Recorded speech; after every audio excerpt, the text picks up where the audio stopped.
le Web Fair, l'événement de recrutement que l'Université de Sherbrooke a organisé pour nous. On va sûrement avoir la chance de rediscuter avec des gens. On est toujours, hein, Dominique, en plein recrutement. Là. Les cliniques vont tellement bien. On a toujours des belles progressions. Alors, je pense qu'en 2021, là, cette année, Dom, on avait calculé 14 physios Ouais, dans nos cliniques. ouais, exact. Mais nos cliniques vont tellement bien, puis avec nos projets aussi, puis fait qu'on recrute beaucoup en effet, là. Ouais. Pour les gens qui ne savent pas, là, on est en pleine construction présentement de notre 8e clinique Accès Physio à Sainte-Julie. Ça va être magnifique, plein de fenêtres avec une vue sur le mont Saint-Bruno. Alors, on y arrive presque, les amis. On est encore à 1 ou 2 minutes là, de commencer. Ça continue de rentrer. Donc, on s'était dit et 2 et 3. Mhm. Écoute, on a du monde de plein de professions différentes, Dom. C'est vraiment cool. Exact, c'est très varié, c'est super. Tout à fait. Ça va être un défi. C'est ça. Pendant que vous êtes là, les amis, encore une fois, là, bientôt on commence. Fait qu'il va y avoir 2 options hein, de nous laisser des questions. On va garder la période de questions pour la fin. On va passer tout le monde sans problème. On n'a aucune limite de temps, nous, pour les questions à la fin. Mais il y a le Q&A aussi, le Questions and Answers. Fait que si vous voyez là, vous avez l'option de chatter des questions, vous avez l'option de mettre sur les questions et réponses. Fait que gênez-vous pas, vers la fin, là, on pourra ajouter ces questions-là. Et prenez en note vos questions ou chattez-les à mesure, puis c'est à la fin là, qu'on aura la chance de répondre à tout ça. On adore être challengé. On aime ça si vous n'êtes pas toujours Ah oui. d'accord, parce qu'on n'a pas la prétention, hein, Dominique, d'avoir toutes Non. les réponses. Mais nous sommes des passionnés des pauvres.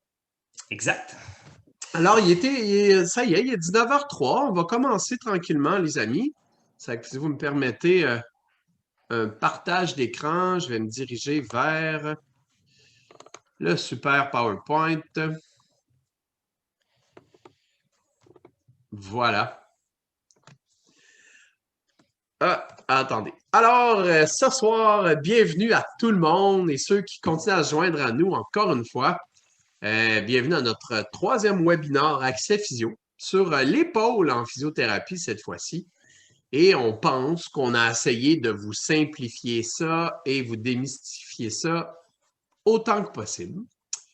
Je vois qu'il y a peut-être quelqu'un qui a levé la main, which means, qu'est-ce qu'on fait avec ça, mon Dom? Euh, j'ai Est-ce cliqué qu'il dessus. est-ce qu'il voit? Est-ce que les gens voient? Peut-être écrire si vous avez des problèmes, quelque chose de l'écrire dans le questionnaire en bas, Q&A. Si vous avez par exemple, si ça ne marche pas ou quelque chose, j'aime bien voir ce que la personne voulait Mais toi, est-ce dire que, est-ce que peut-être tu le vois bien, aussi. le partage d'écran, Dominique? Je vois super bien. Ouais, ça fonctionne bien. OK, ben, j'ai juste peur. Je vais faire juste une petite sortie. Semble-t-il y avoir des problèmes. Gardez 2 petites secondes, là. Est-ce qu'il y a des gens qui avaient des problèmes à voir ça? On va commencer là. Il est vraiment 5, c'était mon objectif. Fait que, on voit bien le partage d'écran. Merci Sylvie. Super. Fait qu'on va partir avec ça, les amis.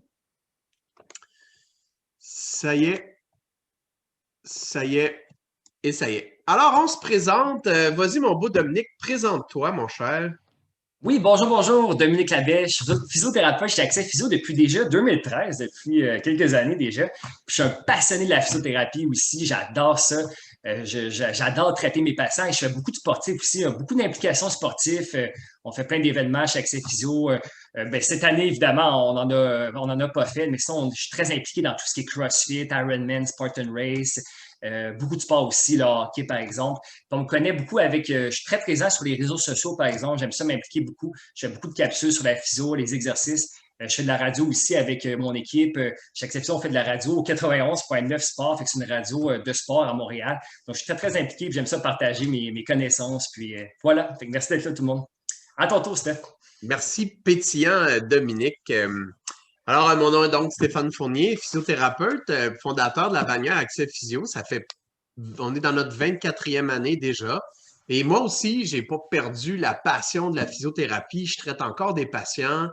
À travers les années, bon, j'ai fait bien sûr mes niveaux de thérapie manuelle avancés. En 30 ans d'expérience, j'ai même eu le temps de les refaire pour être sûr que j'étais à date. Mes certifications McKenzie, bien sûr, mais les certifications de manipulation vertébrale. Particulièrement heureux aussi d'être diplômé en physiothérapie du sport. J'ai aussi la chance d'être thérapeute du sport certifié de la CATA. Alors, plein de formations continues à travers les années. Beaucoup d'athlètes de plein de sports.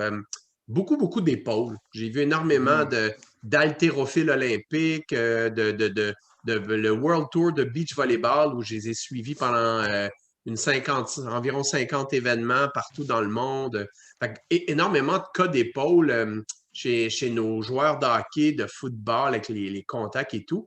Je pense là, qu'on va pouvoir ensemble discuter d'épaule. Restez jusqu'à la fin. Marilyn, notre incroyable adjointe administrative, va prendre en note les inscriptions pour tirer un chanceux, une chanceuse là, pour des certificats de plein air de 100 quand même. Fait qu'on vous invite à rester jusqu'à la fin pour le tirage, mais surtout parce que vous êtes aussi passionné des pots. Alors, on a monté ce webinaire-là, les amis, pour les étudiants, les jeunes physiothérapeutes, les jeunes thérapeutes. On voit qu'il y a toutes sortes de professions ce soir. L'épaule, c'est tout un défi. C'est l'articulation du corps humain qui bouge le plus, qui est la plus sollicitée au niveau considérant sa biomécanique en général, influencée par le cou, puis par le dos, puis par les côtes, puis par toute cette musculature-là. Une biomécanique globale qui est vraiment un défi pour les thérapeutes. Comment qu'on peut simplifier ça ce soir? C'est en toute humilité, les amis, qu'on adresse le sujet. On ne réglera pas les problèmes d'épaule ensemble en 1 heure. C'est question de carrière au complet, de bien maîtriser les différentes facettes de l'épaule. Fait qu'on y va là avec ce qu'on a ciblé ce soir à vous présenter. Oui, exact, tout à fait, bien dit. Puis les problèmes des postes, ça peut être assez complexe. C'est pour ça que, en effet, là, on a 1 heure et demie ce soir. Mais nous, chaque épisode, on se fait du mentorat aussi régulièrement. On se pose beaucoup de questions parce qu'on peut avoir des cas qui sont assez complexes. Fait que ça se résume pas dans une conférence comme c'est tellement quelque chose qu'on peut voir. Au niveau de l'anatomie, en effet, tu l'as dit, c'est une biomécanique assez complexe. Il y a beaucoup de structures au niveau de l'épaule. Il y a 17 muscles. Il y a 5 articulations, ça bouge beaucoup. Donc, on peut voir au niveau de la scapula, on connaît bien les muscles de la coiffe de rotateur qui viennent stabiliser. Leur rôle, c'est de venir coapter, de venir stabiliser la tête humérale au niveau de la glaine, au niveau de la scapula. Il ne faut pas oublier tous les muscles autour aussi. Il y a des muscles qui sont plus mobilisateurs, par exemple les rhomboïdes, le grand pectoral, le grand dorsal. Il y a aussi l'angulaire qui peut être très, très tendu des fois et il peut être impliqué dans certains problèmes de l'épaule. Il ne faut pas oublier aussi tout ce qui est plexus brachial. Aussi, on le voit un petit peu à la photo de droite. Le plexus brachial qui est souvent impliqué, surtout des douleurs à l'épaule qui persistent depuis assez longtemps. On peut penser aussi à d'autres douleurs qui sont très reliées à l'épaule, par exemple, tout ce qui est plus le défilé thoracique. On se rappelle tout le paquet vasculo-nerveux qui passe en avant. Ça peut créer des douleurs, par exemple, au niveau du bras, des engourdissements, des paresthésies, par exemple, des pertes de force. Et il y a la région cervicale aussi qui est super impliquée, qui peut être raide aussi. Et référé aussi même à l'épaule. Et comme tu l'as dit, en effet, les côtes sont impliquées. Par exemple, quand on lève le bras, tantôt, on va vous montrer une façon qu'on peut tester ça et traiter ça au niveau de l'extension cervico-dorsale, l'extension thoracique et aussi toutes les tensions musculaires, les trigger points, les points gâchettes. Donc, c'est un complexe d'articulation, en fait, qui peut être assez complexe. Puis, on va vous montrer un complexe complexe. Assez complexe, exactement, bien dit. Super. Fait que ce qu'on a pensé faire à cette étape-ci, tout le monde, c'est prendre les principaux diagnostics différentiels qu'on peut trouver à l'épaule. Puis écoutez, c'est hyper résumé, mais on a quand même trouvé intéressant peut-être d'allumer certaines idées chez vous pour résumer les faits saillants qu'on peut trouver dans chacun de ces diagnostics différentiels-là. Fait que d'abord, la fameuse tendinite, là, de tendinopathie à l'épaule. On devrait parler bien plus souvent de tendinopathie que de tendinite, en fait, parce qu'il y a une absence d'inflammation après 14 jours. Au niveau histologique, là, les études démontrent qu'après 14 jours, on n'a pas vraiment encore de phénomènes inflammatoires actifs. Alors, quelle est la pertinence de prendre des anti-inflammatoires non stéroïdiens qui pourraient être prescrits, par exemple, quand le patient, ça fait déjà 1 mois, 2 mois qu'il a mal à l'épaule? Ces médicaments-là sont souvent plus néfastes que aidants. Alors, moi, les études qui ont changé ma perception des anti-inflammatoires, il y a déjà quelques années que c'est sorti en plus. 30 à 40 moins de force 3 mois après avoir pris des anti-inflammatoires. Fait qu'ils ont pris un groupe témoin qui avait des tendinopathies, des problèmes ligamentaires aussi, et puis un groupe qui ne prenait pas d'anti-inflammatoires, un groupe qui en prenait.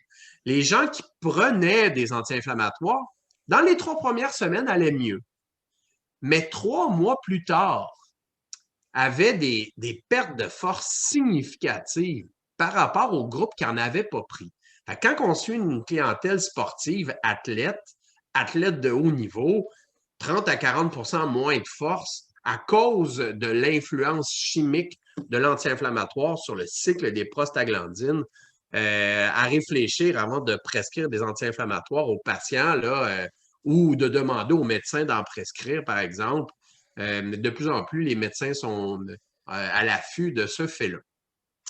Alors, pour résumer sur les tendinites, finalement, hein, c'est les mouvements résistés, les mouvements actifs qui vont créer la douleur tendineuse. C'est une structure contractile. Alors, dans nos tests, on va vouloir faire nos mouvements résistés et dans les positions d'abutement spécifiques au tendon touché. À la fin de la conférence, les amis, on vous a mis, et vous allez pouvoir aller télécharger ça quand Dominique va les avoir mis sur notre YouTube, un super beau tableau résumé des tests, des principaux tests orthopédiques à l'épaule. Tests d'abutement, tests provocatifs, etc., validés par 5 orthopédistes très actuels avec qui on avait fait un congrès d'orthopédie sur l'épaule devant 150 omnipraticiens. Et puis, ce tableau-là des tests spécifiques se retrouve à la fin du webinaire. Fait en gros, c'était les faits saillants pour les tendinites, tendinopathies. Bursite, alors, une douleur qui est plus lancinante, qui est plus diffuse avec la bourse. Quand elle est très aiguë, c'est au lever le matin. Les gens étaient bien la veille. Le lendemain se réveillent et le surlendemain avec des douleurs atroces au niveau de l'épaule. Ça fait énormément mal. Diagnostic différentiel de la capsulite. On va voir des bursites aiguës qui nous arrivent des fois avec des diagnostics de capsulite alors que le patient était bien la veille ou l'avant-veille. Fait que la bursite ne présente pas un patron capsulaire de restriction. Dominique va bien en parler tantôt dans ses mobilisations d'épaule. On se rappelle du patron capsulaire de l'épaule, hein, la rotation externe avant l'ABD, avant la rotation interne au niveau de l'ampleur des restrictions. Avec une capsulite, là, ça fait mal dans toutes les directions. La bursite fait mal dans toutes les directions, contrairement à la capsulite qui est beaucoup plus chronique. Alors, une bursite plus chronique, des douleurs créées à retardement au retour du mouvement ou après la contraction musculaire. Il y a comme un délai après l'apparition de la contraction musculaire quand on fait nos mouvements résistés. Ça nous fait davantage penser à une bursite. Mais de toute façon, la bursite est souvent causée par une biomécanique globale déficiente. Pour ces cas de bursite aiguë, là, les orthopédistes nous disent les envoyer à l'urgence. Ils vont les infiltrer au niveau de la cortisone rapidement. C'est pas mal le traitement de choix pour la bursite très aiguë. C'est l'infiltration de cortisone. Là, c'est pas mal un incontournable pour soulager les gens. Calcification, les amis, dans le tendon ou dans la bourse. Rarement la cause des symptômes du patient. Souvent, là, il fut une époque, on était très stressé quand on voyait une calcification dans les tendons, dans les bourses. Est-ce que c'était nécessairement ça qui amenait la douleur du patient? Pas vraiment. Pourquoi la calcification s'installe? Créée par une répétition de saignements mal réabsorbés. On se fait une tendinopathie à l'épaule, un faux mouvement, il y a un saignement interne. on se refait cette douleur-là, cette blessure-là à répétition. Et là, il y a des dépôts de sang qui sont mal réabsorbés. C'est le calcium qui est dans le sang, qui s'agglutine et qui éventuellement cause les calcifications, les dépôts. Les ponctions ou lavage calcique plus cortisone, hein, ça a été bien la mode là, de prendre une aiguille et essayer de siphonner la calcification hors de là, mettre un peu de cortisone là-dedans. Bon, on sait par expérience maintenant que ça ne règle pas la cause du problème, puis les dépôts ont tendance à se reconstituer souvent. Fait qu'il faut vraiment remonter aux causes. L'iontoforèse, je ne sais pas si on vous le montre encore en électrothérapie. J'espère que oui. C'est une modalité qui a fait ses preuves. Ça fait longtemps que ça existe. On aura la chance d'en reparler éventuellement si vous avez des questions plus spécifiques, là. Mais c'est une modalité qui aide à faire une dissolution du calcium là, en utilisant une solution de vinaigre, hein, d'acide acétique, combinée avec un courant électrique qui envoie cet ion de positif-là là, qui aide à dissoudre le calcium. Anyway, c'est moins invasif que le lavage calcique, puis combiné au reste de notre approche, ça fonctionne super bien pour les calcifications. On fait, Stéphane, on avait eu un patient en commun il y a quelques années qui avait une calcification de 27 mm. Puis on l'avait traité assez longtemps ensemble. Puis elle avait passé, cette personne-là, une radiographie au début des traitements. Puis je pense seulement un mois après, ou un mois et demi après, on avait redemandé une autre radiographie. Puis c'était vraiment beaucoup plus petit, la masse calcique. Même le radiologiste, il trouvait que c'était vraiment impressionnant que ce soit beaucoup plus petit. On ne revenait pas. Mais, on avait travaillé beaucoup tout ce qui est biomécanique aussi pour limiter l'accrochage. Puis c'est un bel exemple que ça avait bien été. Ouais, des réductions de l'ordre de 80 à 85 en moyenne avec l'iontoforèse. C'est un protocole d'environ 8 à 10 séances. Fait que moi, je les vois de toute façon en traitement. Puis l'iontoforèse, on l'a fait à la fin. Fait que de toute façon, là, combiné à toute la thérapie manuelle qu'on fait, c'est une modalité qui est surprenamment efficace. Dominique, tu as bien raison. Exactement. Maintenant, le syndrome d'habitement, on en voit beaucoup, beaucoup. J'ai lu, selon la recherche, que c'était environ 44 à 65 des problèmes d'épaule. Donc, c'est très, très fréquent. Puis, on se rappelle, donc, je vous ai imprimé une belle petite image ici. J'espère qu'on la voit bien, peut-être pas trop bien avec l'image. Donc, on peut voir. C'est pas grave. Donc, en dessous de l'acromion, au niveau des ligaments coraco-huméraux, ici, on peut voir un accrochage situé là. Et cet accrochage-là, ça peut amener à des tendinopathies, en effet, ou à des bursites. Et certaines personnes peuvent avoir aussi des acromions, on se rappelle, qui sont de type 2 ou 3, qui peuvent favoriser un accrochage. Par exemple, toi, Steph, justement, pour tout ce qui est acromioplastie, on travaille beaucoup avec un orthopédiste. En vois-tu souvent avec les patients que tu as? Ben, c'est ça. Tu sais, l'acromion de type 1, là, ça sera un bel acromion bien droit qui n'abute pas trop avec la tête humérale. Un type 2, il est un peu plus en crochet vers le bas. Type 3 davantage. Puis, on collabore très bien avec des spécialistes, des orthopédistes d'épaule. Puis, c'est rare qu'on se rend là, Dominique. Tu sais, combien de pourcentage de mes patients dans une année d'épaule se rendent en acromioplastie? C'est minime. C'est rare quand même. Quand ça va pas, ça va pas. Puis on les voit, les patients qui n'arrêtent pas d'abuter, mais c'est un faible pourcentage.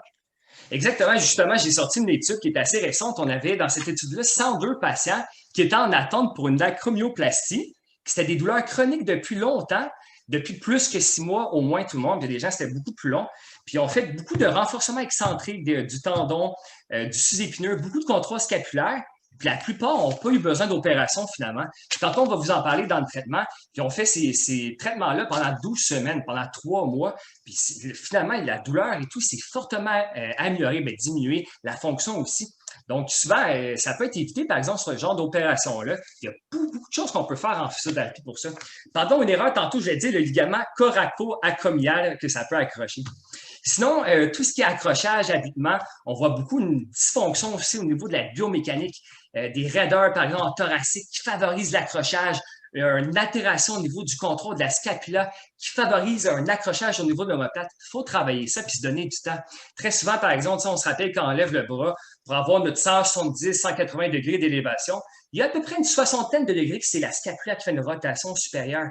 On peut voir des gens qui ont des dysfonctions au niveau de la scapula, qui est, par exemple, en rotation inférieure, puis elle n'a pas assez de mouvement, pas assez de contrôle pour aller en rotation supérieure.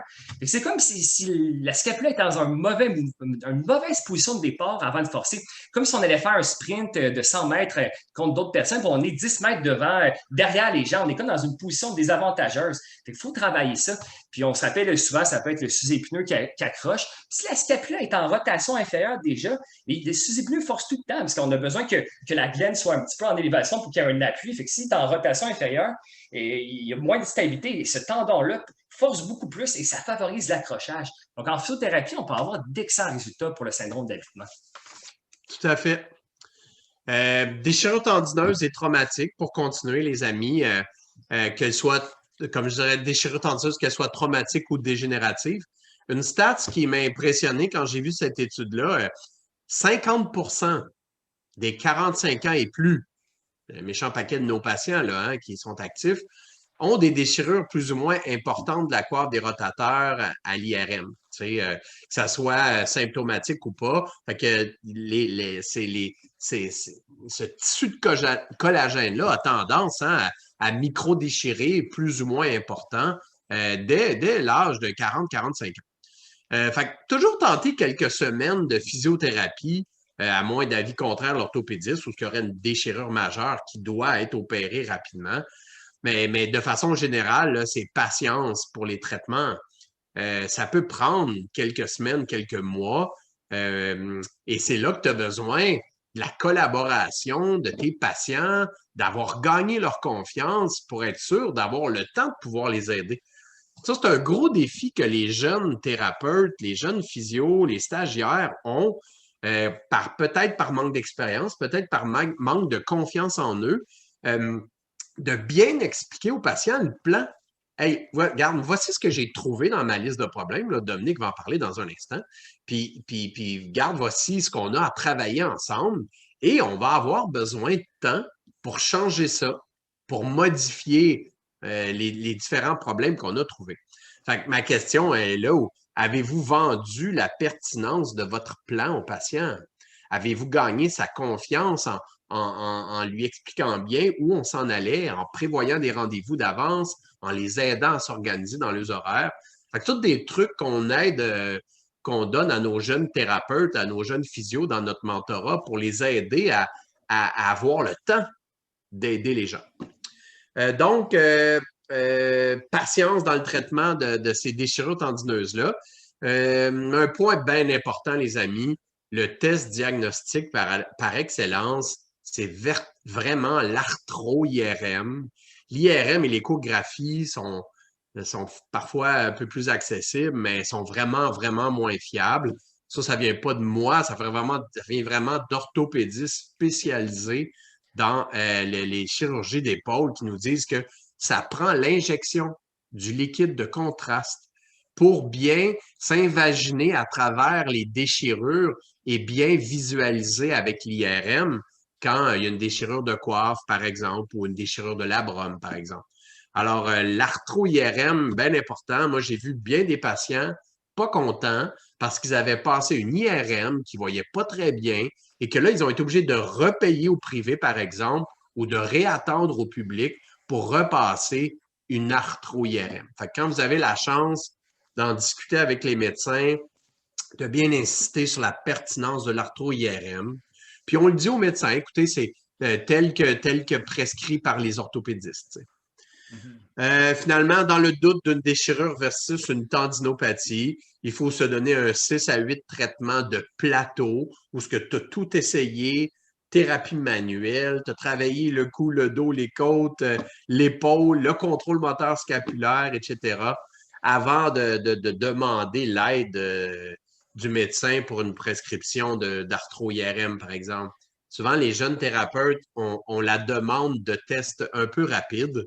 Il faut prendre le temps d'aider ces gens-là, essayer de les traiter avant de demander des imageries qui, en fait, ne vont pas à court terme changer le traitement. Je ne sais pas ce que tu en penses, Dom. Exactement. Mais je suis tellement d'accord, tu as si bien dit ça. Puis si je peux rajouter, par exemple, à la fin, tous les tests cliniques, pour avoir une bonne idée de la douleur, elle vient de où, quoi traiter, c'est vraiment un cluster, un ensemble, une batterie de tests qu'on doit faire.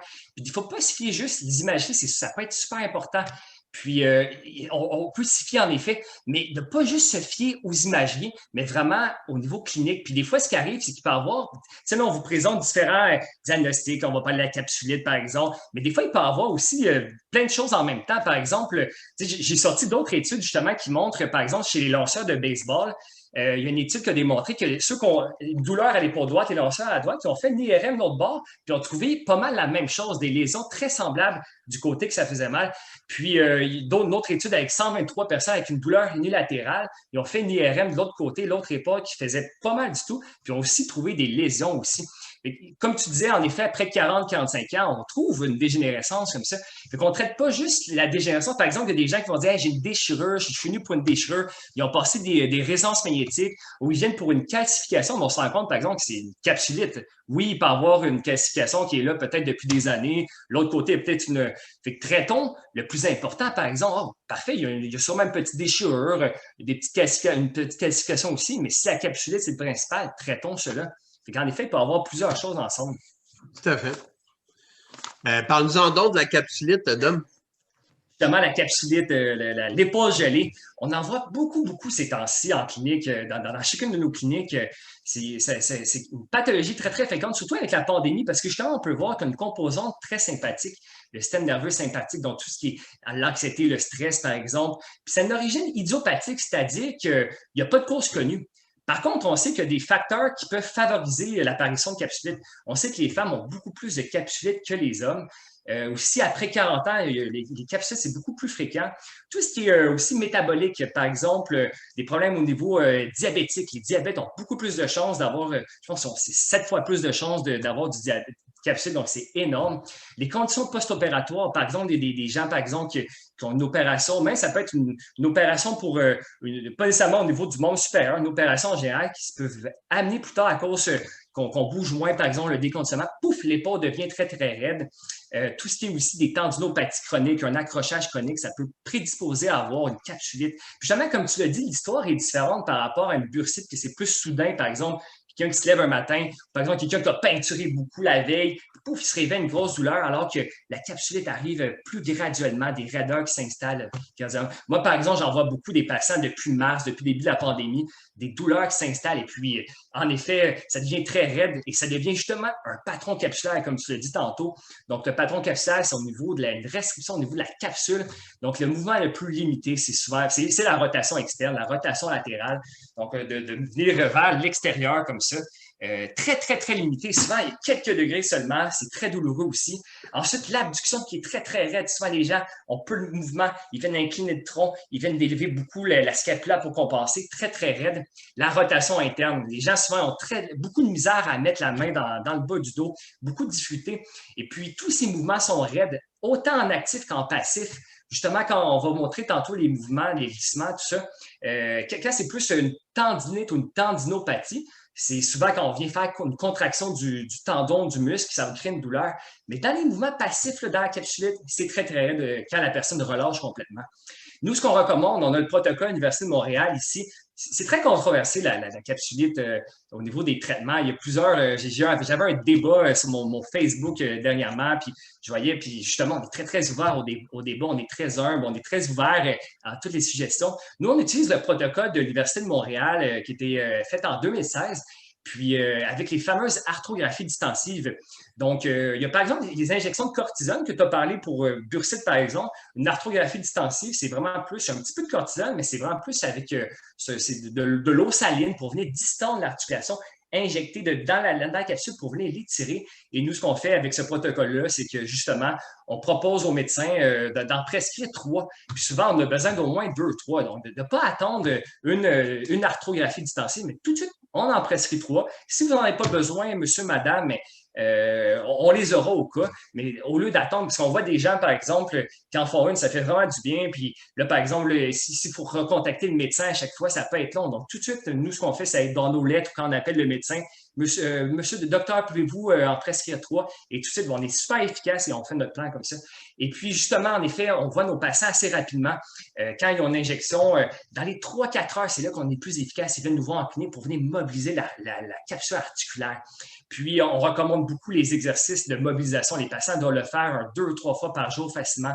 Tout ce qui est bâton, des actifs assistés avec un bâton, par exemple, on a sur notre YouTube justement tous les exercices de pratiquer la rotation externe, l'abduction, rotation interne, puis la flexion aussi. Très, très important de faire ces exercices-là pour aller le plus vite possible pour regagner de la mobilité articulaire. Puis, toujours en combinaison aussi avec causes aussi. Il y a beaucoup d'implications cervicales. Souvent, ces gens-là sont très, très raides au niveau cervical. L'épaule aussi, on peut avoir des segments facilités. Donc, très, très souvent, du même côté, il peut y avoir, il y avait déjà une douleur auparavant à l'épaule, plus une raideur du même côté. Il peut y avoir donc une accumulation d'afférence, de douleur du même côté, le segment facilité. Donc, on peut traiter à distance beaucoup de tension myofaciale. Allez voir aussi tout ce qui est thoracique. On s'appelle le système nerveux sympathique. Il y a des ganglions sympathiques. On peut aller vraiment travailler ça, faire des palpés roulés, venir mobiliser. Tantôt, Stéphane, on vous a fait une super vidéo pour montrer l'extension cervico-dorsale qui est super impliquée. Puis des fois, il y a des patients qui sont très, très, très en douleur en aigu. On en profite. C'est pas toujours évident de venir les mobiliser. Ils ont beaucoup de douleur. C'est vraiment du bien traitement d'aller travailler à distance, aller travailler dans le haut du dos, et très rapidement, ça peut donner beaucoup de soulagement pour venir apaiser le système nerveux sympathique. Puis pour en revenir tantôt, par exemple, les nouveaux physiothérapeutes, ça, des fois, c'est normal d'avoir un peu moins confiance. Puis moi, quand je fais mon mentorat, mon coaching avec mes nouveaux physiothérapeutes, soit ils me posent des questions, ils me disent hey, Dominique, là, j'ai vu telle personne.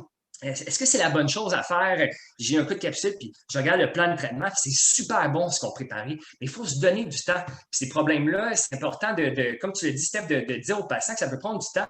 Puis finalement, moi, j'en vois beaucoup des patients qui ont vu beaucoup de gens qui sont super bons, des super bons physiothérapeutes, des excellents ostéopathes, des excellents professionnels, mais souvent, ils ne sont pas tout en fait enseignés le temps que ça pouvait prendre ou ils ont switché vite de thérapeute. Des fois, j'ai l'impression, alors que le plan de traitement était super bon. Puis ces gens-là, souvent, ils vont payer beaucoup, tu sais. C'est ça. Juste en fait, pour résumer, les amis, l'histoire de la capsulite, c'est l'ensemble des 3 points qui sont là qui vont aider les gens. Souvent, les études parlaient d'arthrographie 1 ou bien juste la thérapie manuelle ou de juste les exercices.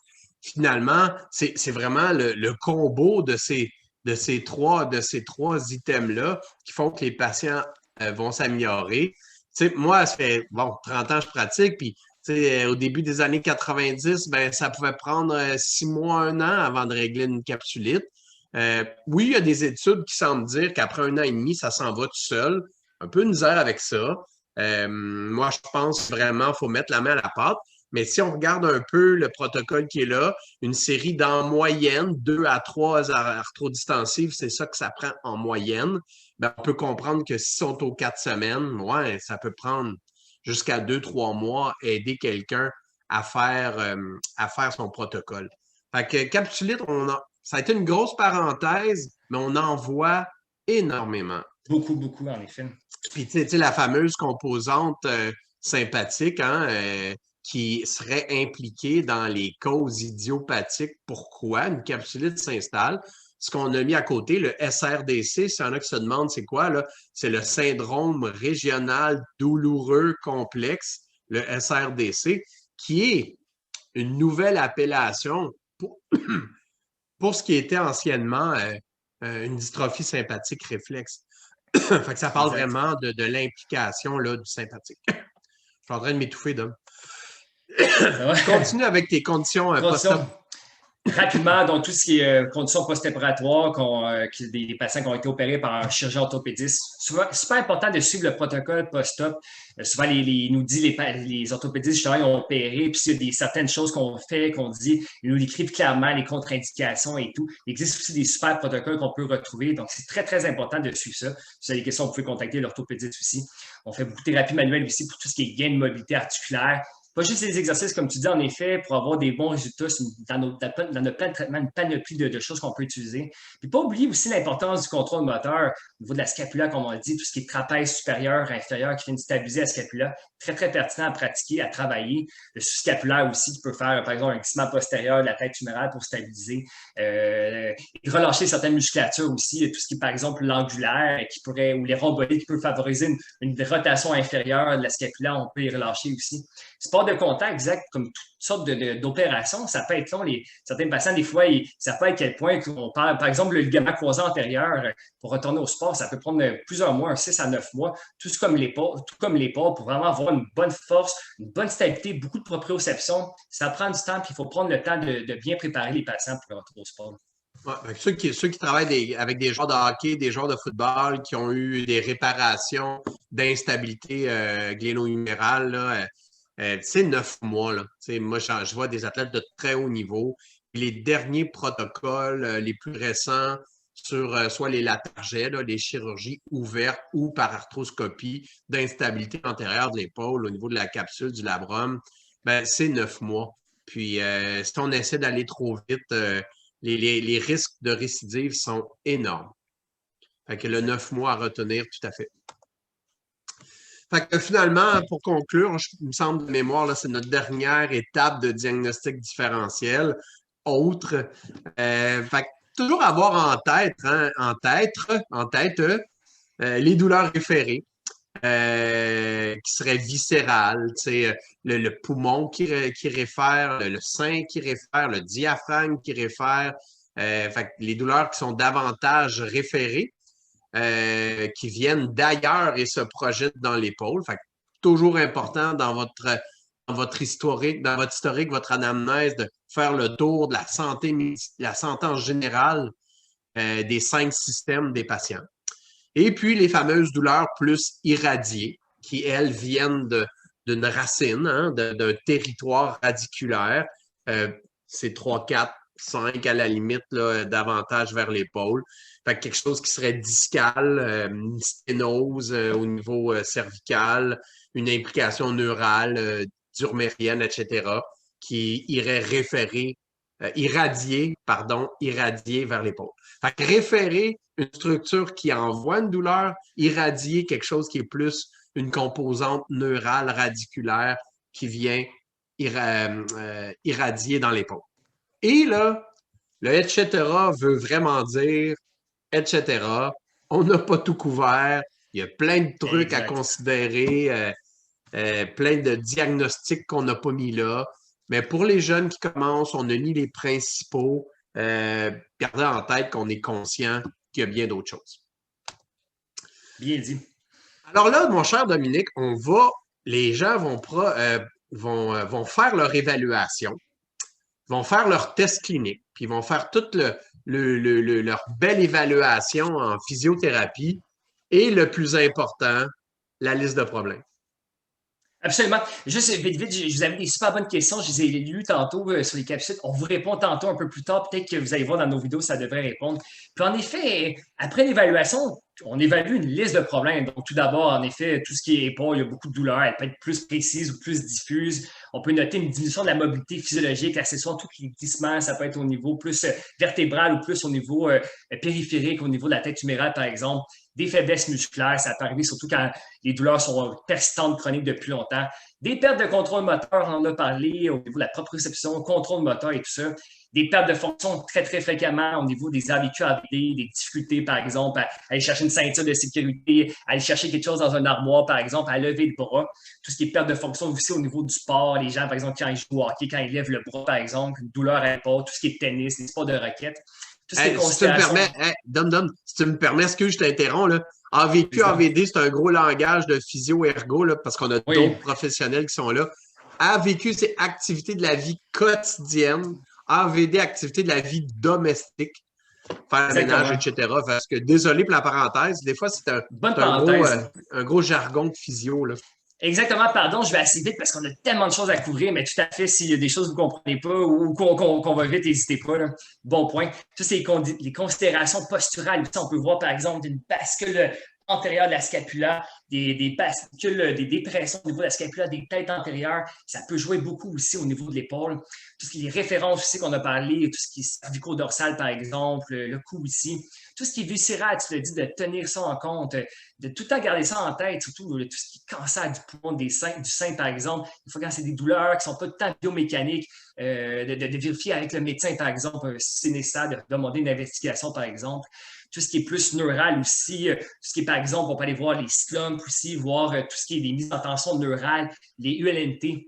Il y a tellement de choses à dire au niveau des tensions neurales. On en parle très, très rapidement aujourd'hui. Juste l'implication sympathique aussi qu'on parlait au niveau dorsal haut, D1 à D6 qui peut être impliqué. Tous les problèmes au niveau mécanique, C7, D6, l'extension cervico-thoracique, tout ce qui est costaud vertébral aussi, le rythme sacro-huméral qu'on a parlé aussi, qui peut être altéré, par exemple. Est-ce qu'il était altéré avant qu'il y ait une blessure et que ça a amené la douleur, ou plutôt la douleur, la blessure amène un problème au niveau du rythme sacro-huméral? Bonne question, mais très, très souvent, le travailler, ça peut beaucoup aider. Et quand on dit etc., il y en a d'autres choses. Il y a plein d'autres affaires, OK? On est bien, bien conscient là, que c'est les principaux points de votre liste de problèmes. Là, ce que Dominique vient d'énumérer là, ça a l'air simple, ça a l'air évident, mais en fait, c'est ce que vous avez trouvé lors de votre évaluation en physio. Et puis, c'est simple, c'est ça que vous allez aller travailler. C'est ça que vous allez aller adresser dans vos plans de traitement. Fait que souvent, les jeunes voient la montagne, disent, mon Dieu, que je vais faire? On fait quoi? Gros stress, oh my God, il y a tout ça à travailler, j'ai trouvé plein d'affaires. Ben, soyez rassurés. Soyez rassurés parce que, me dire, c'est facile la physio. Tu as juste à traiter ce que tu as trouvé. Tu as juste à, après ça, sortir ton coffre d'outils. Dominique nous en parle dans un instant, de toutes les belles techniques qu'on vous apprend à l'école, dans les cours de postgradués ensuite. Puis, avec tout ce que tu as trouvé dans ta liste de problèmes, traite ça, je te promets que le patient va aller mieux. Il y a un manque de mobilité, il gagne sa mobilité. Il y a un manque de contrôle moteur, ben, il travaille son contrôle moteur. Puis il y a il y a une implication cervicale neurale, ben, dégage ça, il va aller mieux. Et c'est vraiment ça qui arrive. Traitez ce que vous trouvez. C'est quoi tes outils, Dom? On en a plusieurs des outils, en effet. C'est pour ça qu'il y a un etc. aussi à la fin. Donc, tout ce qui est thérapie manuelle, les mobilisations accessoires, on en parle tantôt, vous allez voir, on a une belle vidéo bien détaillée de ça. Tout ce qui est aussi thérapie manuelle au niveau dorsal, cervico-dorsal, ça peut beaucoup aider. Puis justement, des fois, des patients trop évitables, ça peut être super bon de traiter un peu à distance. On parlait des cas de capsulite, la technique que Stéphane va vous montrer tantôt, ça peut beaucoup aider. Puis aussi, un petit mot sur, pendant l'évaluation, vous pouvez faire des modifications de position. Par exemple, un patient, quand il fait son abduction, qui a une douleur, un accrochage, il peut avoir un arc douloureux, vous venez prendre la scapula, qui aider à la rotation supérieure, voir si ça change quelque chose. Puis souvent, il y a moins d'accrochage, donc ça peut vous pister un petit peu sur quoi faire comme mouvement. Tu peux faire une bascule plus postérieure parce qu'il y a des tensions au niveau du petit pec. Ça améliore les symptômes, parfait. Pourquoi ne pas donner un exercice qui vient travailler ça? Fait que voir c'est quoi qui modifie, qui change les symptômes, ça peut déjà vous donner des pistes de solutions, comment aborder au début le traitement. Tout ce qui est exercice, super bon. Donc, on sait qu'il y a beaucoup d'évidence scientifique pour tout ce qui est exercice. Ça peut être la mobilité, renforcement. Exactement, j'avais un patient, par exemple, il y a quelques mois qui avait commencé, il était découragé, pauvre monsieur, avec une tendinose au niveau de l'épaule qui traîne depuis longtemps. Puis, ça fait très, très longtemps qu'il s'entraîne ça. Puis, il était découragé. Puis, je l'ai convaincu de continuer. Je travaille beaucoup en thérapie manuelle, travaille de ça. Puis, je l'ai convaincu de continuer les exercices, ça. Puis, justement, après 12 semaines, à peu près, un peu comme l'étude que je vous ai démontré, ça va super bien parce qu'on s'est donné le temps. Puis, le patient, des fois, il perdait motivation un petit peu. Puis, je disais, continue. Puis, j'ai montré la feuille. Vous voyez, ça prend du temps. Puis, il a continué. Puis, ça va beaucoup mieux.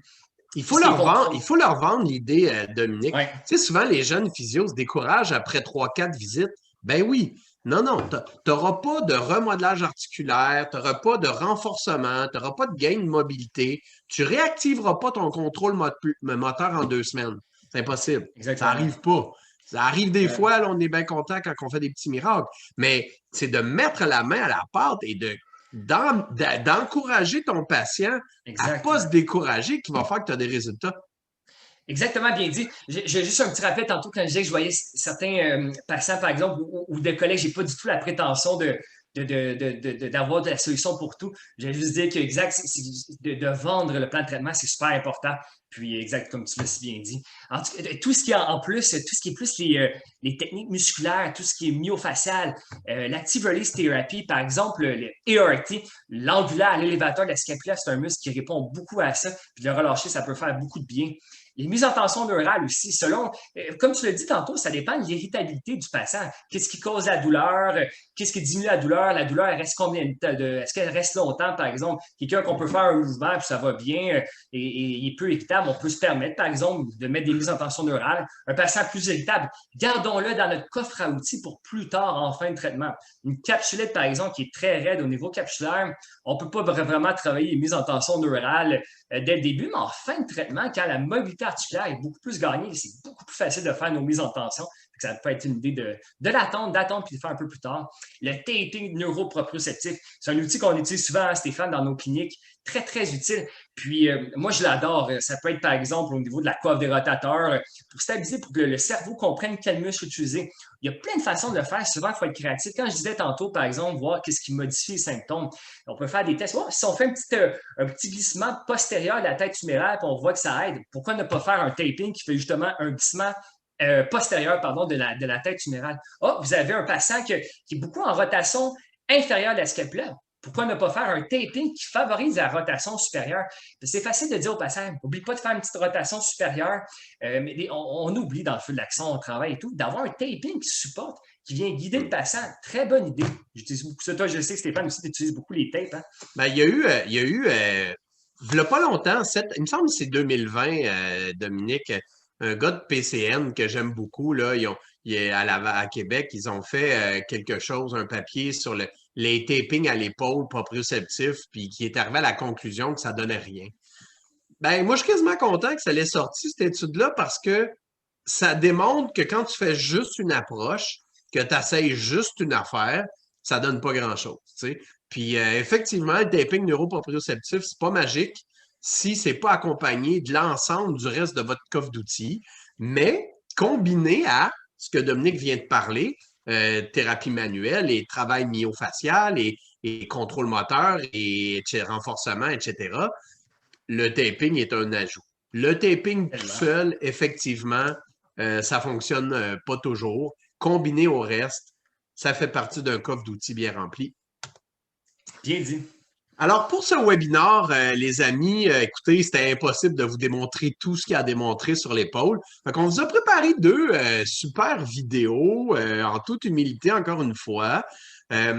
Dominique va nous montrer dans un deuxième temps les mobilisations accessoires pour gagner la souplesse capsulaire, hein, pour dégager la mobilité accessoire de l'épaule.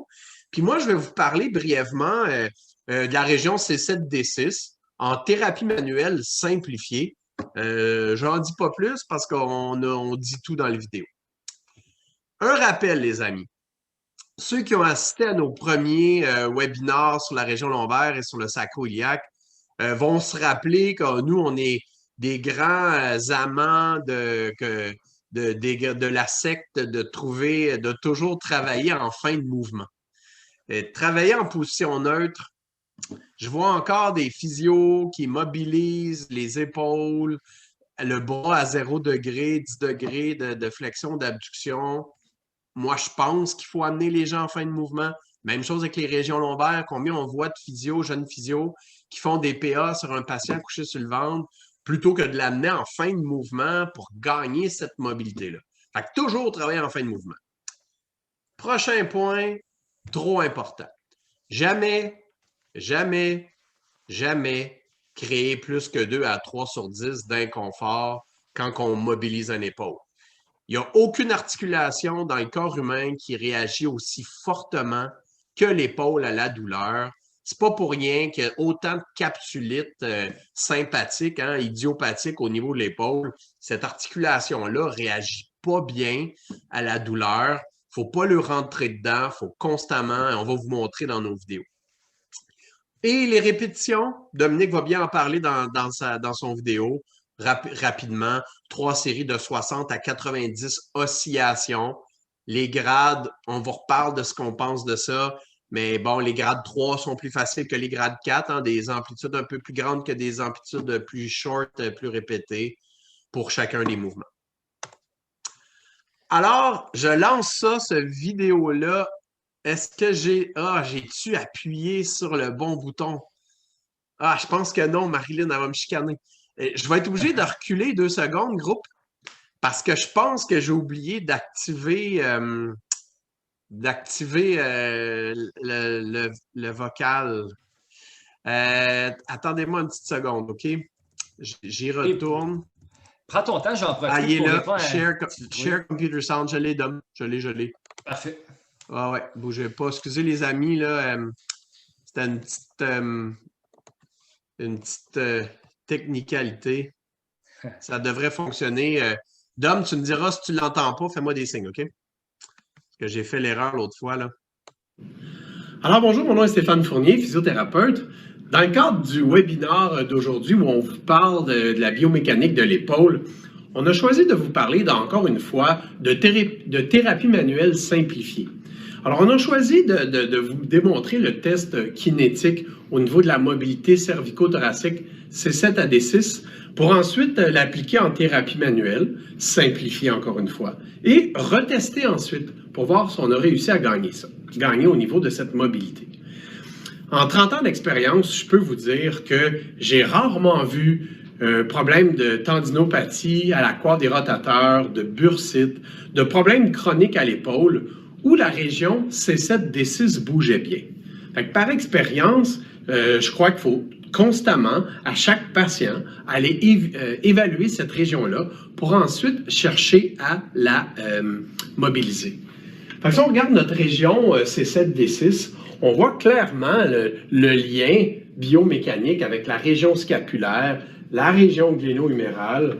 Si on tourne notre score de côté, la mobilité costale et claviculaire, tout ce complexe scapulo-huméral-là, thoracique aussi, est impliqué dans la biomécanique de l'épaule. Alors, on sait que si je dois lever le bras, si je dois faire des mouvements d'élévation du bras, il y a un pourcentage significatif et définitivement au niveau de la biomécanique significatif qui doit venir de cette mobilité C7 à D6. Alors, on va se diriger sur notre patient ici. Je mets mes outils de protection. Et je vais m'installer ici avec Sébastien, qui a des problèmes d'épaule, et définitivement à gauche plus qu'à droite. J'adore le test de kinétique. Je trouve que c'est un outil facile pour déterminer des problèmes qu'on pourrait voir au niveau de cette mécanique-là. Fait que si je demande à Sébastien de lever son bras droit, on voit bien la descente, l'extension thoracique qui permet une bonne élévation, une bonne biomécanique à l'épaule. Si je refais ça à gauche, wow, ça bouge pas bien, j'ai pas grande mobilité ici, et ça descend comme ça là, facilement jusqu'à D6. Fait qu'on va voir comment on peut se simplifier la vie en thérapie manuelle pour gagner cette mobilité-là. Alors, dans nos webinaires précédents, dans nos capsules précédentes sur les problèmes lombaires, les problèmes sacro-iliaques, on s'est parlé d'essayer de se simplifier la vie au niveau de la thérapie manuelle. On nous apprend des techniques assises, on nous apprend des techniques qui, parfois, physiquement, sont difficiles à réaliser. Alors, nous, on essaie de se simplifier la vie pour que ça soit plus facile pour vous, plus facile pour vos patients. Alors, c'est d'installer le patient en fin de mouvement, la région cervico-thoracique en fin de mouvement. Alors, j'amène la tête à gauche, en rotation gauche. On avait déterminé que notre hypomobilité dorsale était en C7-D6 gauche. On amène le bras comme ça en élévation. Si le patient a des restrictions capsulites ou quoi que ce soit et qu'il est incapable de prendre la fin de mouvement, bien, toute option d'élévation vaut la peine d'être ajoutée, puisque même déjà à 90 degrés d'abduction, on sait qu'on a déjà de l'extension thoracique. Là, Sébastien tolère bien cette position-là. Alors, je trouve mon épineuse. Fait que si tu veux t'approcher avec la caméra au niveau de mes mains, fait que je trouve mon épineuse, je m'installe juste à côté dans la gouttière Et dans cette position-là, je peux commencer mes extensions, augmenter mon extension thoracique avec un mouvement accessoire très simple, en glissement antérieur et légèrement caudal. Utiliser mes grades, oui, mais encore mieux que ça, utiliser la tolérance à la douleur du patient. Dans la région thoracique, je trouve qu'on peut facilement se rendre à 3 sur 10 pour valider avec le patient où on semble être dans notre fin de mouvement. Surtout quand on a une jeune pratique, c'est pas évident de sentir les grades, les R1, les R2, les grades 3, les grades 4. Je trouve que la limite du patient en 3 sur 10 est un excellent indicateur qu'on est vers la fin de mouvement permise. Alors Sébastien, tu vas me dire quand est-ce que tu sens à peu près le 3 sur 10? C'est bon ici. Parfait. Fait qu'avec l'expérience, effectivement, le 3 sur 10 et le R2 du patient sont souvent ensemble, tant mieux. C'est bien de s'entraîner à valider comme ça. Alors, je vais continuer donc mes mobilisations. En grade, 4+, j'y vais toujours en validant si je suis au bon endroit avec Sébastien dans mon 3 sur 10, ça va? Oui. Parfait. Et je vais faire quelques mobilisations comme ça pour gagner ma mobilité. Est-ce que je pourrais utiliser mes mains pisiformes? Bien sûr. En glissement toujours antéro et légèrement inférieur, légèrement caudal. Fait que je peux m'installer comme ça. Fait que toujours bien respecter la gouttière. Et on va aller retester qu'est-ce que ces mobilisations-là peuvent donner au niveau du gain de mobilité en extension.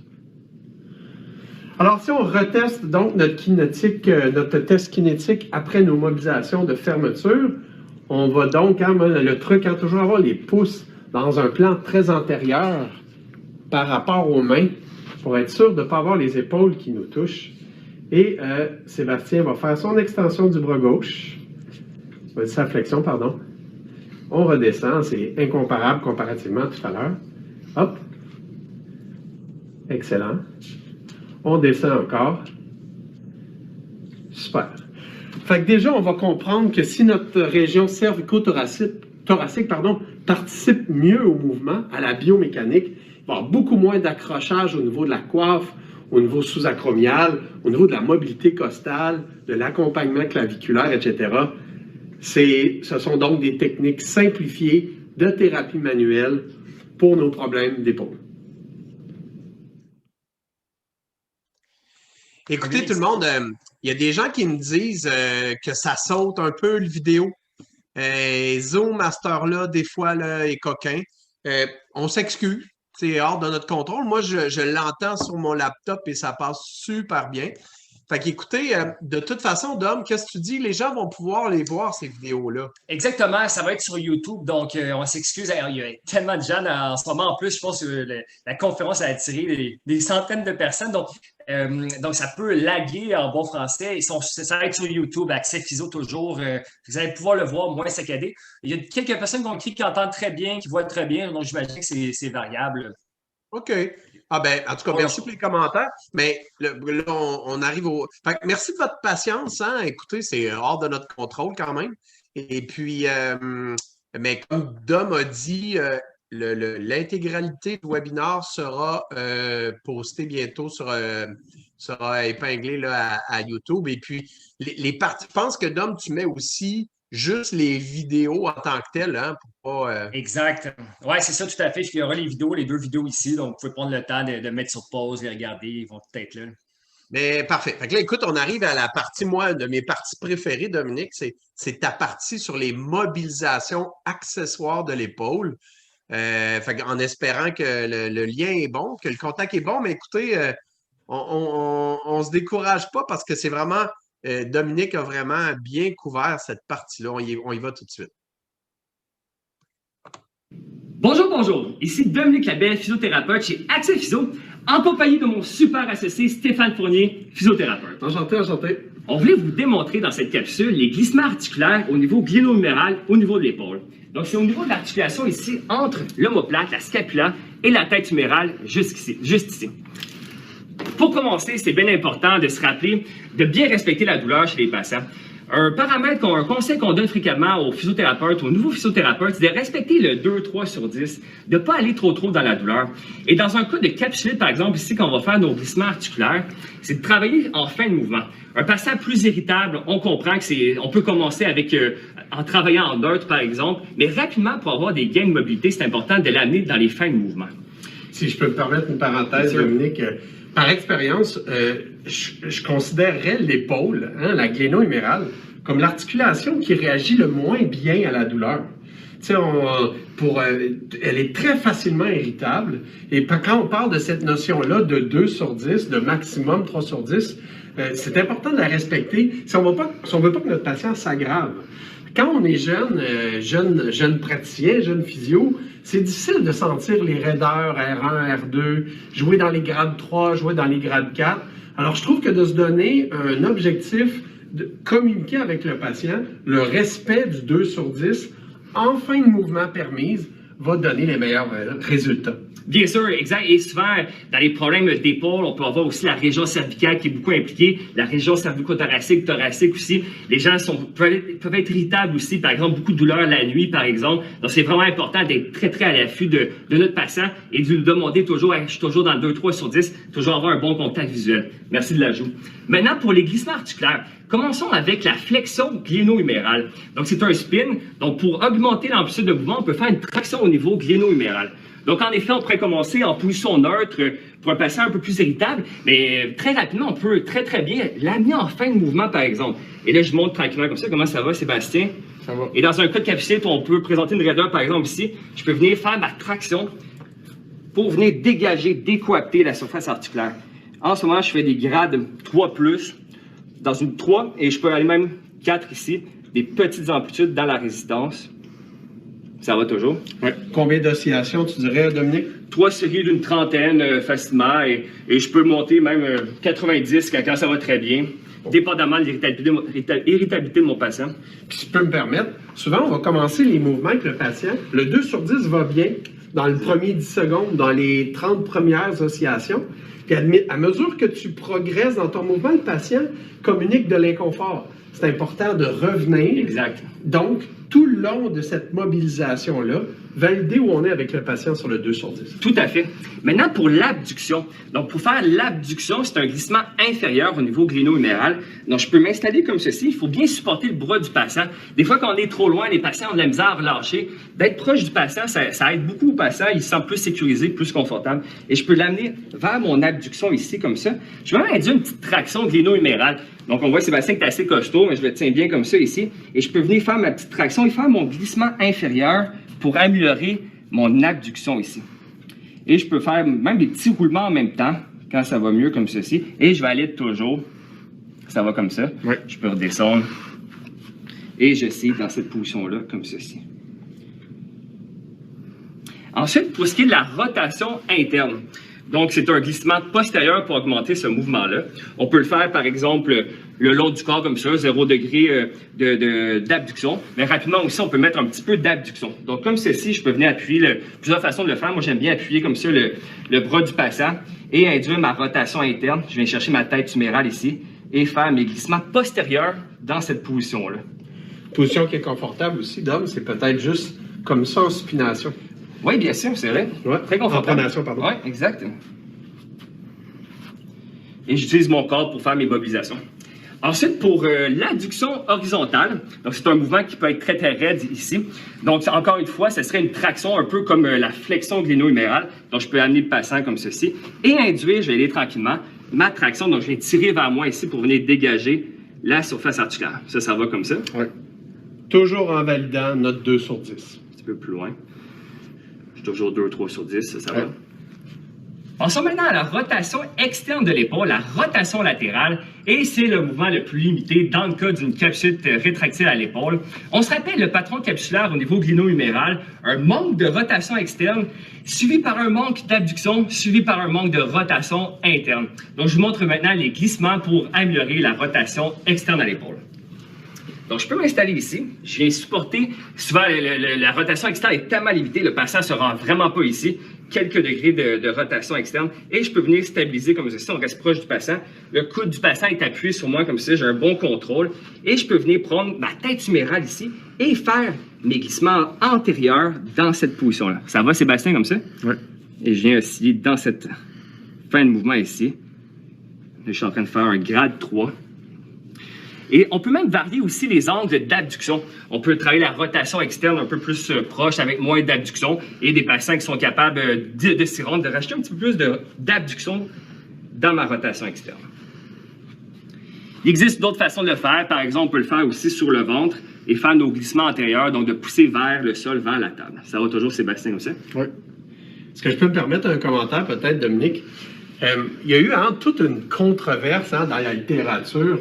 Est-ce qu'on fait un glissement antérieur ou postérieur avec la rotation, pour gagner notre rotation externe?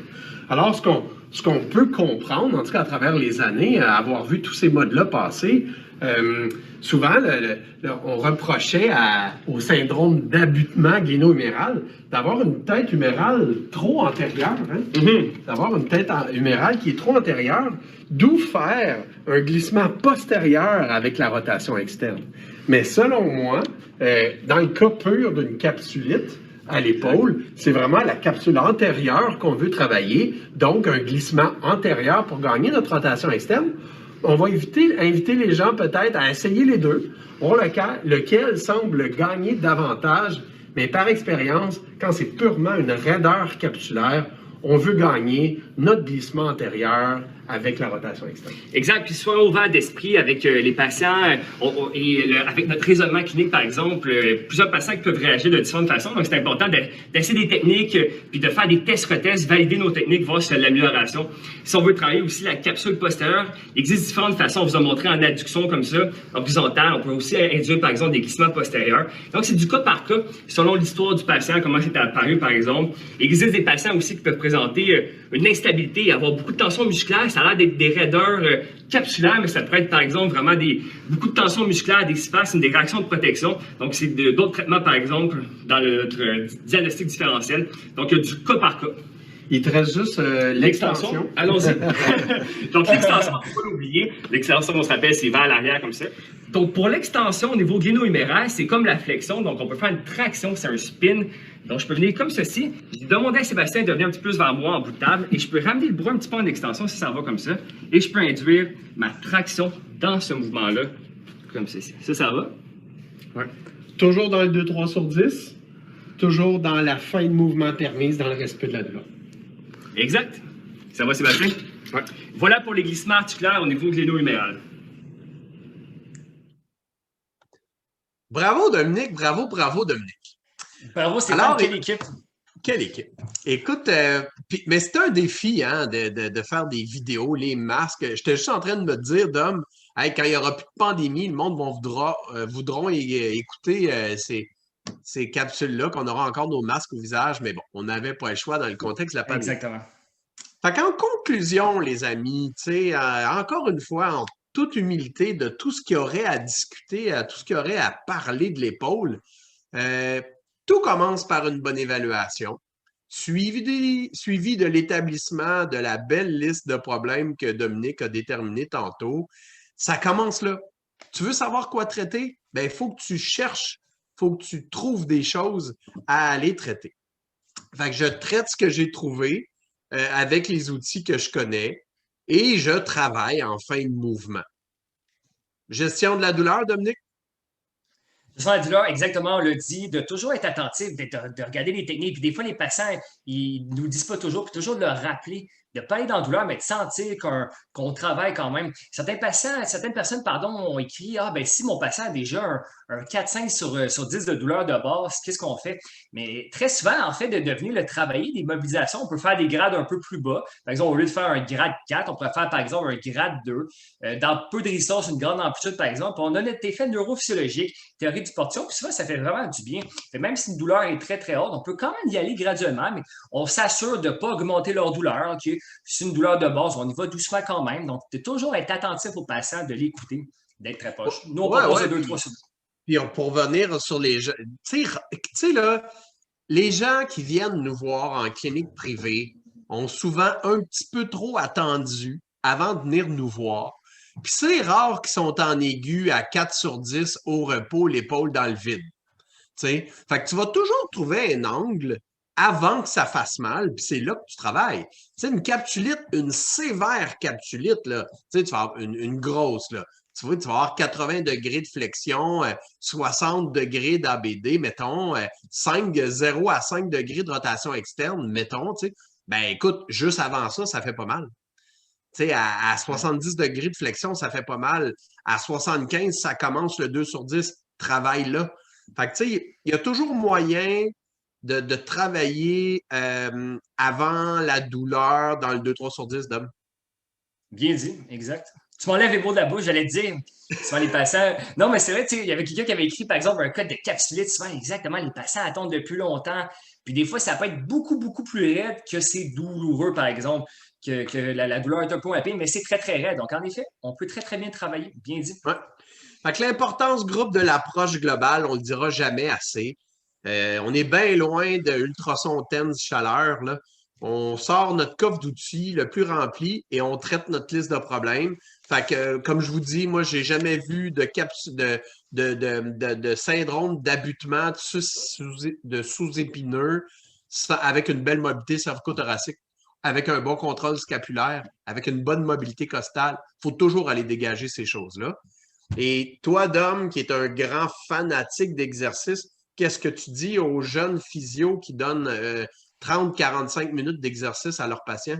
Exactement. Les patients sont super occupés. Ils ont une vie, des enfants, un travail. Puis souvent, trop en donner. Souvent, en fait, ce qui peut arriver, c'est qu'ils ne les feront pas quand on en donne trop. Puis des fois, quand on en donne trop aussi, ben, ça peut les irriter. Donc, si on en donne des dizaines et des dizaines, on ne sait pas lequel a irrité, lequel fait du bien, lequel a fait mal. Donc, ce qu'on trouve pertinent, c'est de garder les plus pertinents, garder les plus importants, 2-3 exercices, et qu'on s'assure que le patient les fait bien et qu'il les fait régulièrement. Donc, pas besoin d'en donner trop. Des fois, il y en a des patients aussi, quand on veut, donne-moi un exercice, mais est-ce qu'ils maîtrisent, est-ce qu'ils font bien leur précédent exercice, c'est ça qui est important. Donc, de pas trop leur bombarder d'exercices, surtout la première visite, quand on fait une évaluation, on met en tension, on fait plusieurs tests. Donc, d'éviter d'en donner trop. Trouvons un exercice qui peut assez les soulager au début, souvent quand ils ont mal depuis longtemps.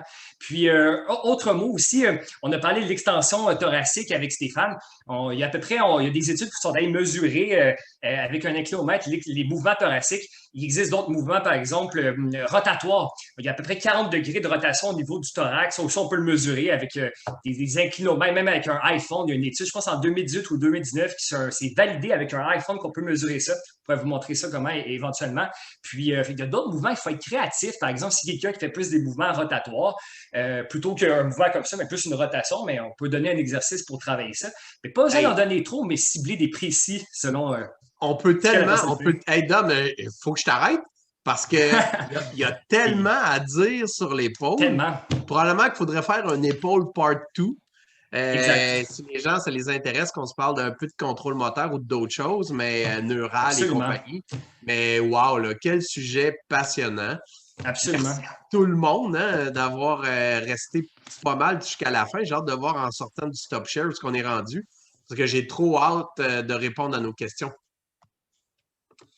Alors, Dominicus Santos, on va y aller ensemble, si tu es d'accord? Absolument. Tout est fonctionnel. Moi, je voyais le partage d'écran. Tout est OK. Bon, ça, c'est pas des questions groupe. C'est le temps d'écrire vos questions. Là. On ne lâche pas. Fait que, pouvez-vous parler des phases des capsulites adhésives et de quelle manière votre approche thérapeutique change selon la phase dans laquelle le patient se trouve? Écoute, effectivement, tu sais, il y a toutes sortes de façons de concevoir les patterns de la phase où peut être rendu le patient. Qu'est-ce qu'on voit le plus en clinique? Ben, c'est le patient qui est en phase de beaucoup de raideur et de beaucoup de douleur dans ces fins de mouvement-là. Malheureusement, les gens attendent trop pour venir nous voir. Fait que, les stades sont très variables en fonction là, de où ils sont rendus dans leur perte de mobilité, leur perte de fonction. Fait que moi, honnêtement, les différentes classifications, bien qu'on les a vues d'hommes, elles nous intéressent moins. Moi, ce qui m'intéresse, c'est OK, comment je vais qu'est-ce que je vais aller trouver comme problème, comme manque de mobilité, puis comme manque de compensation du système en général pour aller travailler ce que j'ai trouvé. Fait que, tu sais, j'ai plus envie de vous dire, concentrez-vous sur ce que vous avez trouvé comme travailler en fin de mouvement, dans vos respects de douleur, avec votre thérapie manuelle, vos exercices. Et si vous êtes en capsulite, définitivement, l'arthro-IRM, l'arthrographie distensive va vous faire gagner un temps fou. Ouais. J'ai un patient.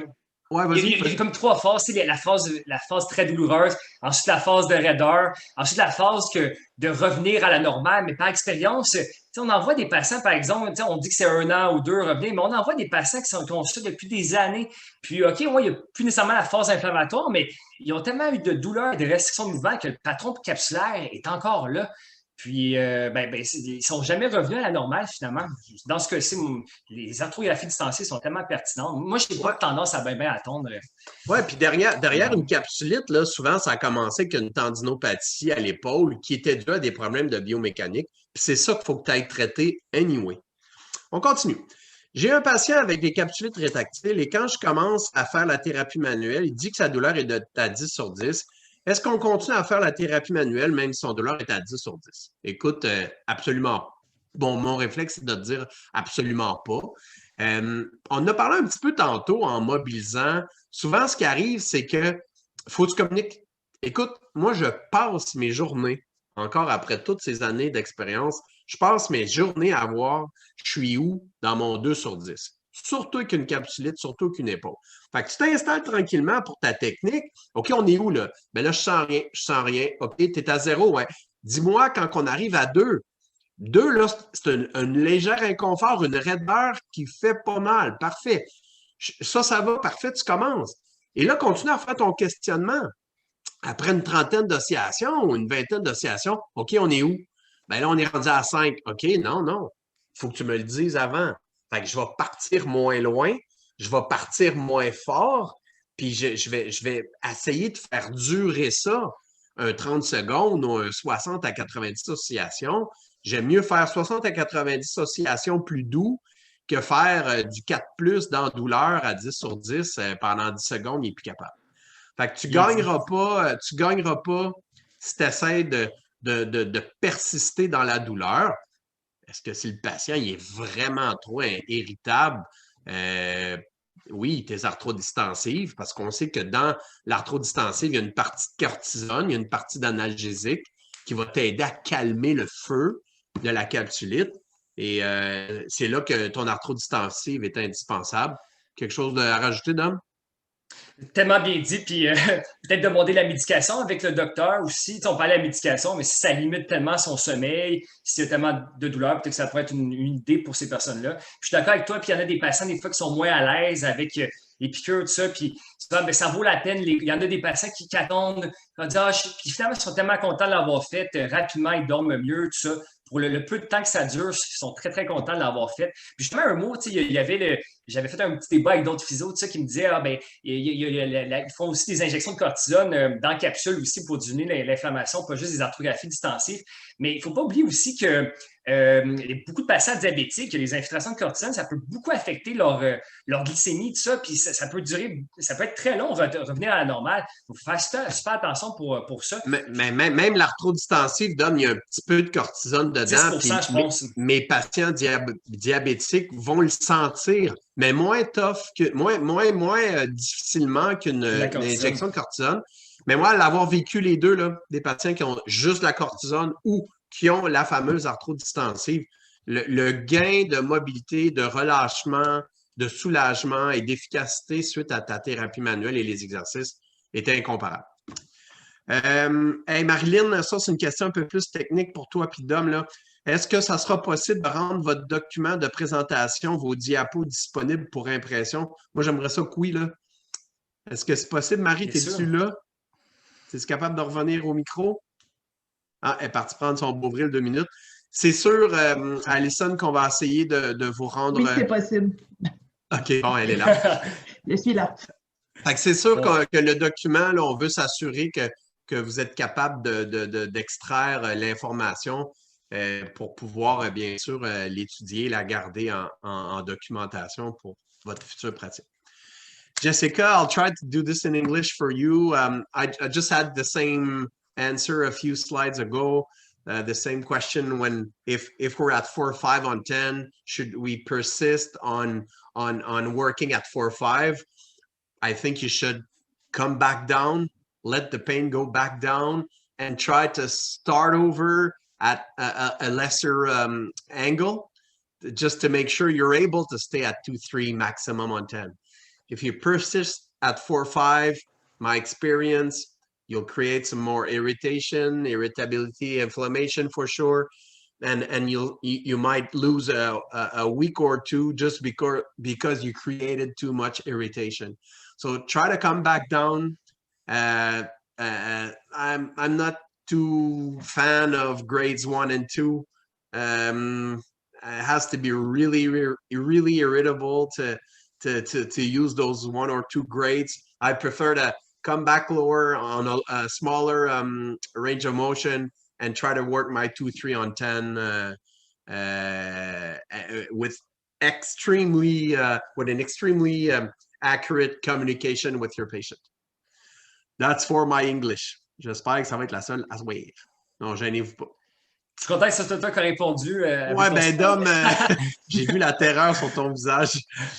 OK, Valérie, méthode en pratique. Est-ce que vous fiez toujours au mouvement limité pour déterminer la direction du glissement articulaire ou vous déterminez parfois la direction du glissement par rapport au feeling dans vos mains lors des différents glissements? Bonne question. Vas-y, Dom. Je dirais que c'est vraiment du cas par cas parce que des fois, par exemple, on a des gens qui peuvent venir pour une capsulite, on se rend compte c'est tout simplement une instabilité qui crée beaucoup de spasmes. Puis finalement, c'est pas tant capsulaire, mais c'est plus beaucoup de réactions de protection. Puis c'est une autre sorte de traitement, par exemple. Puis des fois, par exemple, ici, on peut voir tellement de tension musculaire ou une tête humérale antériorisée que finalement, dans la rotation externe, on peut faire un glissement postérieur, puis ça peut aider, par exemple. Je dirais que c'est du cas par cas. Puis en effet, on peut le tester d'un côté, tester de l'autre côté. Super bon de comparer les deux côtés pour avoir une bonne idée, comparer, OK, ce glissement-là, ce bord-là, je compare de l'autre côté, il est limité, il va beaucoup mieux de l'autre côté. Donc, comme ça, on peut valider.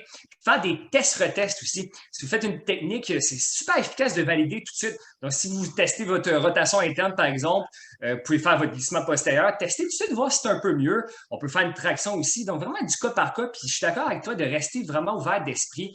Puis, il y a tellement de façons, par exemple, dans les cours de thérapie manuelle, plusieurs façons de travailler ça. Puis, ben, c'est de tester, puis d'être sécuritaire avec le patient, finalement, surtout, je dirais. Oui, tu sais, Valérie, dans ton évaluation, tu es supposé être allé voir qu'est-ce que tu pensais percevoir. OK, je vais aller comparer gauche-droite, comme il dit Dominique. Puis on n'arrive pas avec des recettes toutes faites de nécessairement faire des glissements inférieurs sur une abduction qui est raide, sauf si on l'a trouvé capsulairement raide. Effectivement, comme disait Dom, ça peut être un spasme, une tension myofaciale, ça peut être une subluxation, ça peut être d'autres choses d'intra-articulaire, une souris qui bloque. Fait que, tu sais, soyez alerte à tout ce que ça peut être au niveau différentiel, mais dans le doute pour un jeune qui commence, tu sais, à un moment donné, il faut que tu commences quelque part avant de te faire des mains et avoir du gros ressenti, de travailler tes exercices et tes mouvements accessoires selon l'arthrocinématique de l'articulation, ça fait quand même du sens. Tu sais. Est-ce qu'il y a quelque chose à faire pour une douleur à l'épaule lorsqu'on court? Ben, au niveau de la course à pied, Anonymous Attendee, c'est vraiment d'aller évaluer ce que tu as trouvé. Ça s'évalue, un contrôle moteur scapulaire. En général, moi, ce qui me vient en tête avec les coureurs, parce que on en voit énormément, c'est beaucoup le contrôle du trapèze supérieur. On devrait courir avec une certaine activation du trapèze sub, du trapèze inf, du grand dentelé, quand on fait de la course à pied, puis c'est d'aller l'évaluer avec le patient. Est-ce qu'il y a quelque chose de neural, un déficit moteur ou simplement de contrôle moteur qui fait que tu as de la misère à supporter ton scapulo-huméral quand tu fais ta course à pied? Quand on va évaluer la course, est-ce qu'il y a une trop grande amplitude de mouvement? Est-ce qu'il y a une rotation de tronc? Fait que, quand on fait une évaluation de course à pied, on va bien sûr regarder évaluer tous ces patterns-là pour s'assurer que la personne a au moins une bonne biomécanique de course. Tellement bien dit. Fait que regardons la course, puis regardons aussi l'épaule en tant que tel, puis regardez s'il n'y a pas un sulcus. Je pense que la douleur, c'était sensation d'épaule, l'autre qui tire vers le bas. Vous pouvez faire votre test de sulcus, voir s'il n'y a pas une instabilité inférieure. Puis tout ce qui est positionnement de la scapula, par exemple, si c'est en rotation inférieure, puis là, ça favorise justement un glissement inférieur. Fait que vous pouvez tester ça, la force. Tester la force trapèze inférieur, trapèze supérieur, super pertinent. Puis pour regarder une sensation d'épaule aussi, qui tire vers le bas, ça peut être aussi déflé thoracique, tout ce qui est plexus brachial, comme tu disais, avec l'élan des bras, par exemple, qui peut créer des sensations de lourdeur, par exemple. Vous pouvez regarder, faire vos mises en tension neurale, regarder le retour capillaire aussi. Ça peut être super pertinent. Regardez tout au niveau des pouls aussi. Il y a des tests aussi qui sont validés pour tout ce qui est déflé thoracique aussi. Addison, Allen, déflé costoclaviculaire. Il y a des tests j'ai une patiente là, de très haut niveau, c'est drôle que tu parles de ça, la semaine passée, qui avait des Allen et des Addison positifs avec des pertes de pouls lors des mises en tension des différentes positions de la tête, etc. Fait qu'on va aller évaluer ça. Ça fait partie de notre évaluation, d'aller voir qu'est-ce qu'on peut trouver pour ensuite aller relâcher tout ce qui est costal, première, deuxième, troisième côte et pectoral, petit, grand pec, etc. Fait que des heures de plaisir. Oui, Elisabeth, comme on a dit, le PowerPoint là, va être. Vous allez pouvoir prendre des photos de ça, les extraire, les copier. Toute l'information va être disponible. Le Shockwave pour les qualifications de la coiffe des rotateurs, j'en pense quoi?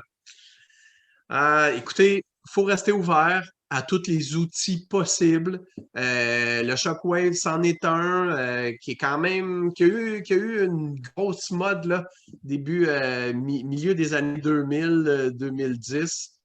Puis qui est reparti un peu, puis qui revient un peu là, récemment. Moi, j'ai de la misère avec le Shockwave si tu n'as pas fait le reste. Tu sais, ta qualification, tu as beau aller la concasser avec quelque chose d'aussi douloureux et traumatisant qu'un Shockwave pour essayer d'aller l'éclater. Mais si tu n'as pas réglé ta cause biomécanique, ta cause qui fait qu'il y a un abutement, des saignements répétés et des calcifications qui se déposent à répétition, ça ne te donnera pas grand-chose, ton Shockwave. Moi, ce que j'ai envie de te dire, Anonymous Attendee, c'est que moi, j'aime beaucoup mieux l'approche, par exemple, où ce que je travaille toute ma biomécanique d'épaule, tout ce qu'on a énuméré pendant la conférence, et qu'à la fin, j'ajoute mon iontophorèse parce que le patient, il est là de toute façon.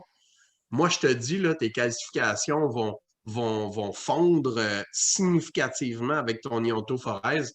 Tu iras lire là-dessus, essayer de t'informer. Si tu veux qu'on laisse tes coordonnées, je pourrais te donner la recette que j'ai, moi, avec les iontophorèses. Ça marche trop bien. Oui, souvent, je vais aller ajouter un ultrason avec ça. Je trouve que l'effet mécanique de l'ultrason avec l'iontophorèse, plus tout ce que j'ai fait au niveau biomécanique, est bien le fun. Shockwave, j'aurais pas très envie d'aller traumatiser mes patients comme ça. C'est cher, un Shockwave, des traitements de Shockwave aussi. Moi, j'ai eu d'excellents résultats à traiter mes tendinopathies calcifiantes, bursites calcifiantes avec l'approche que je viens de te décrire là. Shockwave serait vraiment mon dernier avenue. Je ne sais pas ce que tu en penses, Dom. D'accord, mais j'ai lu un article justement, je ne sais pas si c'était une méta-analyse, je ne veux pas dire n'importe quoi, mais j'ai lu un article hier qui disait qu'il n'y avait pas d'effet de ça du tout pour les tendinopathies calcifiées ou sous-épineux. C'est parce que l'étude démontre qu'il n'y a pas d'effet, que c'est pas bon. Donc, encore une fois, du cas par cas, moi, je trouve que, moi, personnellement, je ne l'utilise pas, mais je trouve qu'on a des très, très bons résultats avec tout ce que tu as dit. Puis, par exemple, l'infiltration de cortisone aussi, ou les shockwaves, c'est tout en effet, ça peut aider des fois sur le court terme. Par exemple, on sait encore une fois, comme les exercices excentriques, tout ce qui est tendinopathie, par exemple, même achilléenne, les tennis cerveau aussi, qui ont un effet vraiment à long terme, ça prend du temps, mais qu'à long terme, les patients vont très bien, vont souvent très bien avec ça. Par exemple, l'infiltration de cortisone va aider plus sur le court terme. Restons ouverts d'esprit, mais en effet, je trouve qu'on a des très, très bons résultats avec notre approche biomécanique, puis plein d'autres approches. Le but d'un shockwave, c'est vraiment d'activer un traumatisme local, un saignement local pour aller éventuellement stimuler une certaine guérison. Il y a d'autres approches aussi thérapeutiques, là, les ponctions d'aiguilles, les frictions de Cyriax, les vieilles frictions transverses pour aller faire une hyperémie locale va accompagner de tout ce qu'on vient de nommer. Moi, j'ai eu des bien meilleurs résultats avec ça que mes patients qui ont échoué sur le shockwave. Mais encore une fois, est-ce que ça aide du monde que nous, on n'aiderait pas? C'est sûr que oui. On continue. Dom, c'est pour toi celle-là. Avez-vous des bons exercices? C'est pas évident par vidéo, peut-être vous pourrez vous communiquer à l'extérieur là, pour améliorer un RSH à l'omoplate, pas trop en rotation intérieure. Tellement j'en ai plein, tout à fait. Je pourrais t'en parler. Tu vois, Stéphane et moi, on pourrait vous en parler pendant des heures. Écrivez-moi sur Facebook, tout ça. On en a sur le YouTube. J'en ai plein spécifiques pour venir chercher une certaine façon d'aller chercher le trapèze, par exemple, qui peut être très, très pertinent. J'en ai plein d'idées. Ça dépend, c'est du cas par cas, ça dépend du patient et tout. Puis, sinon, un petit mot pour tout ce qui est angulaire, le trapèze, tout ça. Souvent, parenthèse, pour les douleurs plus cervico-dorsales, des tensions-là, souvent, on a des étirements tout ça, qui peuvent aider sur le court terme, mais il y a des nouvelles études qui démontrent beaucoup de renforcement excentrique pour aller recruter ces muscles-là. Pas besoin d'avoir une lourde charge, ça peut être tout simplement même le poids du bras d'essayer de le descendre lentement, par exemple. Ça a été démontré que ça vient réellement allonger le muscle. Les muscles qui peuvent être des points gâchés très tendus, que les étirer à court terme, ça fait du bien, mais que les exercices excentriques ont un bon effet, même pour des tensions musculaires. Il y a une étude qui avait démontré pour les gens qui ont beaucoup de tensions au niveau trapèze, angulaire, tout ça, qui sont très, très une sensibilisation centrale, puis qui ont une tension musculaire, qui ont fait un mois, je ne me trompe pas, dans l'étude de renforcement excentrique, puis le tonus musculaire était diminué. Petite parenthèse, il y a tellement d'exercices, je t'invite à m'écrire et regarder notre YouTube, encore une fois, on en a plusieurs. Super. Pour une déchirure de quad des rotateurs chez un profil gériatrique, combien de temps de traitement devrait être nécessaire? Est-ce réaliste de penser qu'un patient comme ça pourrait redevenir fonctionnel? Douleur à 7 sur 10 après 3 mois avec exercice actif assisté et perte de range of motion et de force. Ce que j'ai envie de te dire, Rémi, ce qui pourrait être intéressant, moi je trouve que les personnes âgées, là, on pense que ces gens-là sont trop vieux. Puis moi, je trouve que de petits changements, de petites interventions les aident énormément. Je suis sûr qu'avec ce que tu as vu comme webinaire aujourd'hui, Amy, cette personne-là là, va la réévaluer avec un kinétique là, à ton prochain rendez-vous, voir si tu as pris le temps d'aller travailler tes pompages, ta mobilité costale pour redonner de l'élévation costale, ta fameuse fermeture C7 à D6 pour redonner un dégagement au niveau de l'abutement avec les coiffes de ces gens-là. Moi, je trouve que de revoir peut-être ton plan de traitement peut vraiment les aider.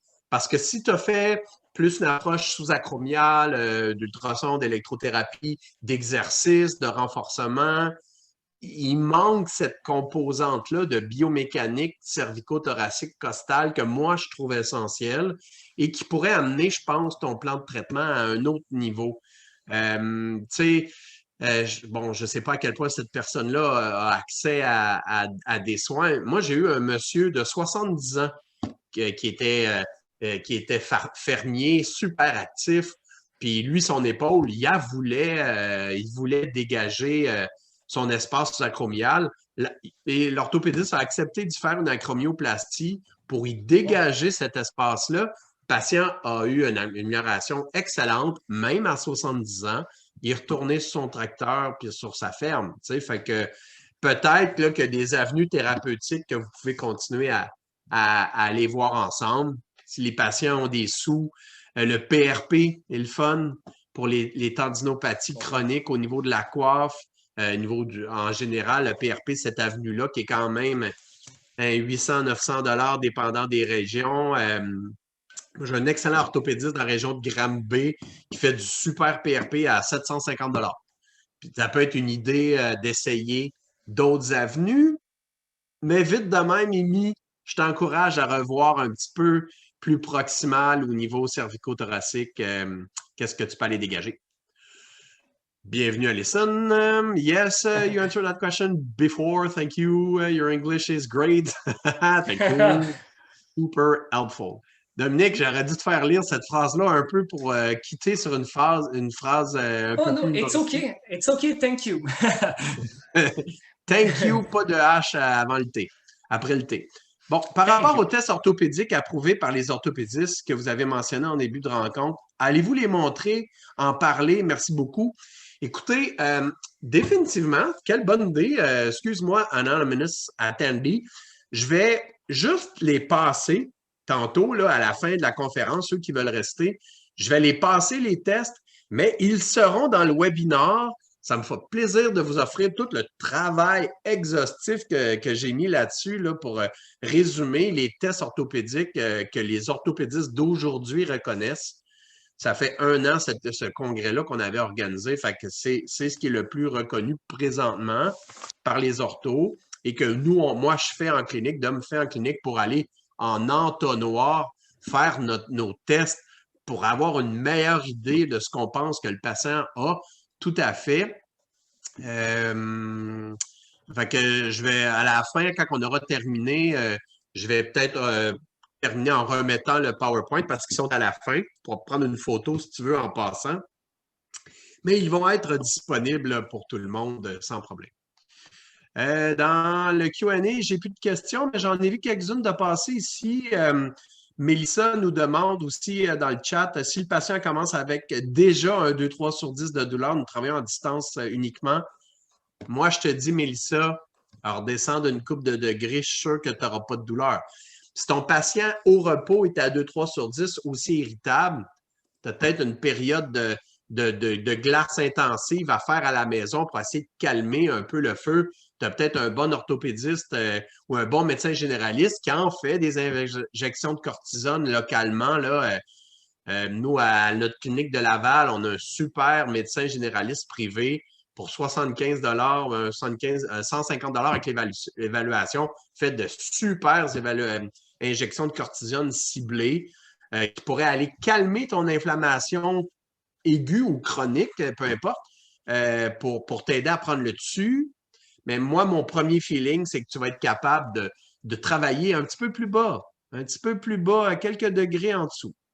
En ce qui concerne l'augmentation de la douleur encore à 2-3 sur 10, est-ce qu'on parle au total ou alors d'une augmentation de 2-3 sur 10 par rapport au niveau de la douleur initiale? Non, moi je parle, tu es à 0 degré. En général, les gens ont 0 douleur. Tu augmentes ton amplitude tranquillement et tu commences avec un 2-3 sur 10. C'est pas j'étais à 2-3 sur 10, plus 2-3 sur 10, le patient est à 5-6 sur 10. Je ne mobilise jamais à 5-6 sur 10 une épaule. C'est pas mal un échec d'irritabilité à assurer. Pour ce que tu en penses, Dom, là? Je suis bien d'accord. Puis j'ajouterais aussi, par exemple, des post-opératoires. Souvent, ils peuvent présenter beaucoup de douleurs. Puis je suis d'accord avec tout ce que tu as dit, puis ce qu'on a dit tantôt. On peut rajouter aussi des fois d'aller dans le côté opposé, ça peut aider, d'encourager que le patient utilise son côté opposé, le crossover effect. Tu vois, je parle en anglais un petit peu. Donc, d'entraîner le côté opposé peut aider le côté qui est atteint. Ça, c'est super important. On peut parler au patient, d'encourager, tu peux faire du renforcement du côté non atteint, ça peut aider. Puis nous aussi, même en thérapie manuelle, on peut faire des PA, travailler en cervico-dorsal de l'autre côté, ça peut aider. Maintenir un mode de vie actif, les gens ils ont mal à l'épaule, tu peux faire des squats, tu peux marcher quand même. Puis d'encourager les saines habitudes de vie en physiothérapie, il faut faire ça.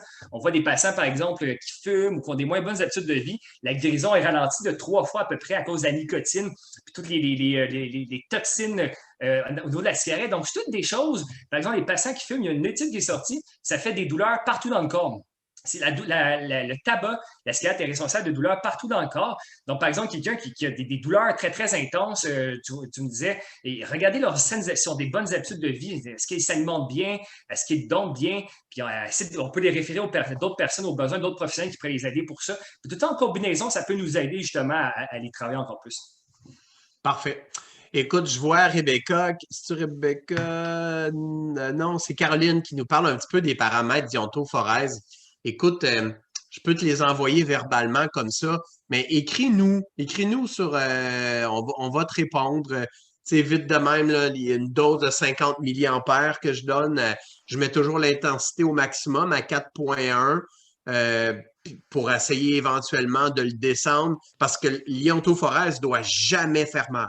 C'est à peine si le patient peut la percevoir.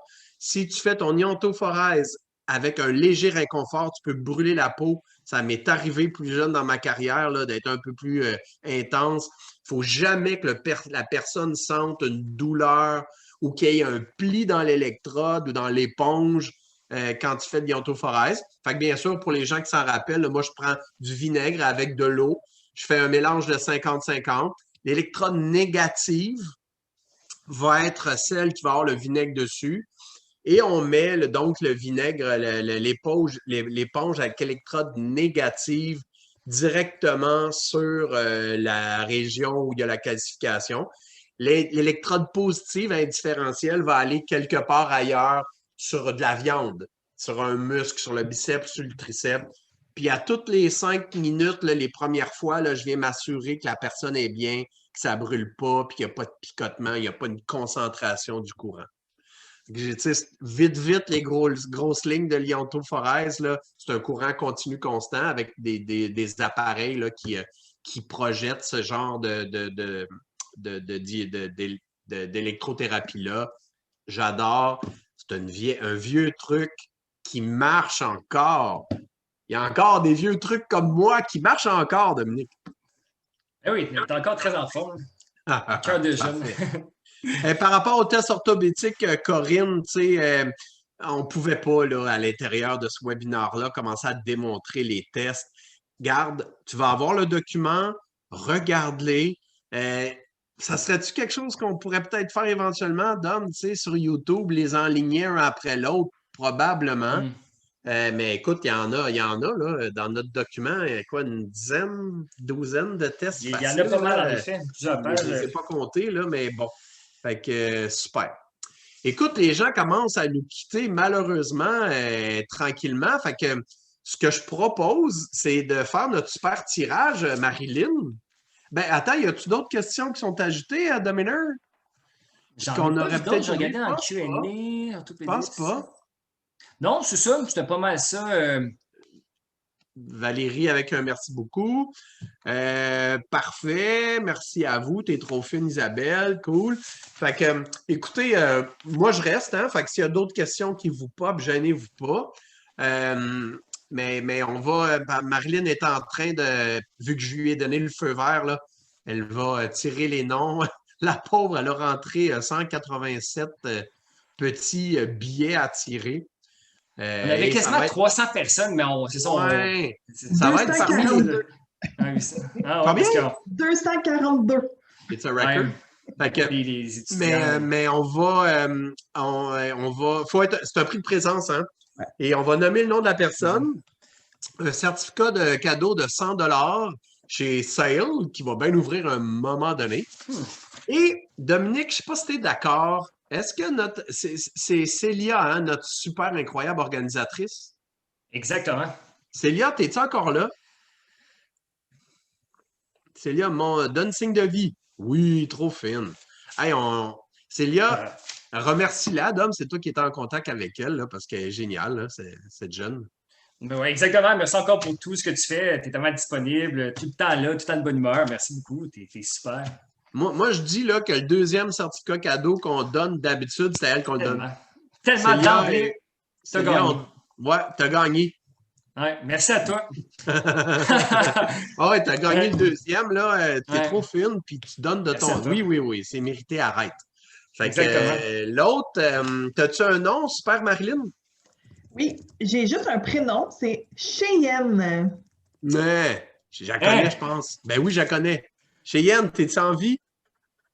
Cheyenne de Longueuil. Cheyenne, faut que tu réagisses, sinon tu n'auras pas ton cadeau. Cheyenne, était là. est-elle là? Cheyenne, est-tu toujours là? A-t-elle quitté? Ben, je vois son nom. Ah! Ben oui. Ah, elle est là, super! Ah! Je sais pas comment ouvrir mon Génial. micro. Ben, t'as pas ouvert ton micro, ma chérie. Euh, on t'a gagné, fait que on a tes coordonnées là, par courriel. Marilyn va tout t'expliquer comment est-ce qu'on peut t'envoyer ça. Fait que bravo, félicitations, bienvenue ma chouette. Fait qu'écoutez, merci à tout le monde. Je vais quand même revenir au PowerPoint. Ceux qui voulaient voir un petit peu les programmes d'exercice, là, ça va me faire plaisir de les sortir, de le montrer, de ce que ça a l'air, toujours bien. Même à partir du début, question. Fait que si je continuais, les amis, ça ressemble à ça. Fait que le test O'Brien pour une lésion de slap et de labrum, le speed test pour la longue portion du biceps, le test de Neer, j'adore, sus épineux acromioclaviculaire, le Hawkins-Kennedy, tout à fait, pour un test d'abutement, d'accrochage au niveau du sus épineux. Le Yokum, encore une fois, pour le sus épineux. Le test du foulard, là, le test de l'adduction horizontale pour nos pincements de sus épineux, nos lésions ligamentaires d'acromioclaviculaire. Test du grand dentelé debout, avec la main au mur. Le empty can, le full can pour notre sus épineux définitivement. Le bear hug pour notre sous-scapulaire. Le lift-off aussi pour le sous-scapulaire. Les mises en tension de sous-épineux en les faisant contracter en fin de mouvement. Test de sulcus pour la laxité capsulaire et ligamentaire de l'épaule. Le test d'appréhension antérieure ou le crank test pour les instabilités. Test de relocalisation pour l'instabilité antérieure. Le test d'appréhension postérieure en décubitus dorsale pour nos plus rares instabilités postérieures. Quelqu'un qui aurait rentré dans un mur qui aurait affecté sa capsule postérieure, ses ligaments postérieurs. Exactement. C'est ça, en gros, les amis, les tests, là, mais ils seront disponibles. Comme vous voyez, ils sont super bien décrits dans la position de le faire, comment l'exécuter, puis on aura la chance éventuellement de partager d'une certaine façon. Peut-être éventuellement les faire en vidéo là, s'il y a une demande importante. Fait que sinon, ben écoutez, merci à tout le monde. Trop génial. Écoutez, on est en full période de recrutement chez Accès Physio. Ouais, j'en profite pour vous dire qu'on cherche 14 physiothérapeutes et 6 ergos, 5 ergos, je pense, dans le réseau Accès Physio dans la prochaine année. Vous graduez en mai-juin, là, fait qu'on vous engagerait tous. Si vous êtes fins, vous êtes bons. Quelque chose à dire, Dom? Un mot de la fin tranquillement? Bien dit, c'est toujours un grand plaisir pour nous. Merci pour vos super questions. On a hâte. On aimerait ça vous rencontrer, les étudiants à l'Université de Sherbrooke, mais là, c'est pas évident avec la pandémie et tout, mais au moins, on se parle un petit peu. Puis, tu as raison, Steph, on fait nos entrevues déjà. Puis, et n'hésitez pas à nous écrire. On a déjà commencé les entrevues. Puis, on a des beaux postes pour vous. Puis, on a des physios aussi de Sherbrooke qui travaillent avec nous autres. Ils sont super heureux. Tu sais, Ouais. on a fait une belle capsule avec Émilie aussi qu'on a postée. Donc, n'hésitez pas sur quoi que ce soit. On est disponible. Tout à fait. Puis, on le sait, là, on va se voir, j'espère, au Web Fair. Là, sinon, contactez-nous, là, ceux qui sont là, puis que peut-être, crime, j'aimerais bien tout ça travailler avec ces deux joyeux lurons d'Accès Physio, Stéphane et Dominique, mais sinon, dans une de nos 8 cliniques. Et puis, mentorat, formation, coaching, on se donne tellement. Tellement. Bien dit. On adore ça. Tout à fait. Gentil, hein, les Samuel et Joël et Hugo et Virginie qui nous remercient. C'est un plaisir. On va sûrement se retrouver un autre sujet un petit peu plus tard, peut-être en mars, là, hein, pour continuer à intéresser les gens. Puis on vous rappelle, ceux qui n'ont pas vu le webinaire lombaire Vraiment, on est fiers de cet événement-là. Là. Fait que, jeudi, dans 2 jours, avec la gang de l'Université d'Ottawa, de Chicoutimi et de l'Université Laval, là, où on représente notre présentation, notre webinaire Lombaire. Tout le monde est invité là, avec plaisir. Puis comment encore les gens pourront trouver ce lien-là, Dom? Ça, le lien pour le webinaire, il est sur Facebook. On pourrait essayer de le mettre sur notre page Facebook d'ailleurs. Je vais demander à mon collègue Olivier Ma qui pourrait le mettre publiquement. Donc, vous pouvez vous abonner sur notre page Accès Physio. Sur Facebook, Accès Physio, gang, vous êtes sûrement bien présents sur les réseaux sociaux. On met plein de belles choses, autant pour vous informer, tout ça. On a un Facebook assez pertinent. Notre Instagram aussi, on a un bon Instagram Accès Physio. Donc, on va mettre les infos là. Puis exactement, on va le mettre sur Facebook, le webinaire sur lombalgie qui s'en vient très bien. On a déjà une petite demande spéciale d'un épaule part 2 par Justine. Là. Ouais. C'est-tu Justine Boucher, ça? Tu m'as brisé le cœur, Justine, en fin de semaine. Mais bon. Mais c'est ça. Ben, écoute, on pourra voir par rapport aux emplois, bien sûr. Ben oui, on pourra voir tout à fait avec plaisir. Merci, Steve, c'est fin. Philippe, Lara, avec plaisir. Célia. On pourra voir quel autre sujet. Si vous avez des suggestions à nous faire, vous pouvez nous écrire soit sur le Facebook à Dominique ou le Facebook d'Accès Physio. Vous pouvez nous écrire vos suggestions là, de webinaire. On pourrait en faire chaque semaine tellement il y a de sujets intéressants, hein, Dom, quand même. Ouais, je pensais au cou, il y a tellement de choses à dire. Le genou, l'autre épaule, il y a tellement de choses à dire, je suis d'accord avec toi. Plein de choses. Justine, c'était quoi? Oui, c'était quoi? OK. Y a-t-il un moyen d'avoir une attestation du webinaire pour nos HFC? Ouais. Malheureusement, c'est bien compliqué, Sophie. De faire accréditer. On a essayé, puis l'ordre professionnel présentement sont comme bien dans le jus, puis de faire accréditer les webinaires, c'était tout un défi éventuellement. Mais malheureusement, on va se contenter d'y aller pour le bonheur d'avoir partagé avec vous notre expérience. Mais non, ça sera pas accrédité, malheureusement. Bien compliqué. Tout à fait. Fait que tranquillement, pas vite, c'est gentil. C'est tout pour nous. Si vous avez d'autres questions, n'hésitez pas. On est toujours là. On s'en va pas tout de suite. Antoine, formidable webinaire, Dom. Beau commentaire, merci.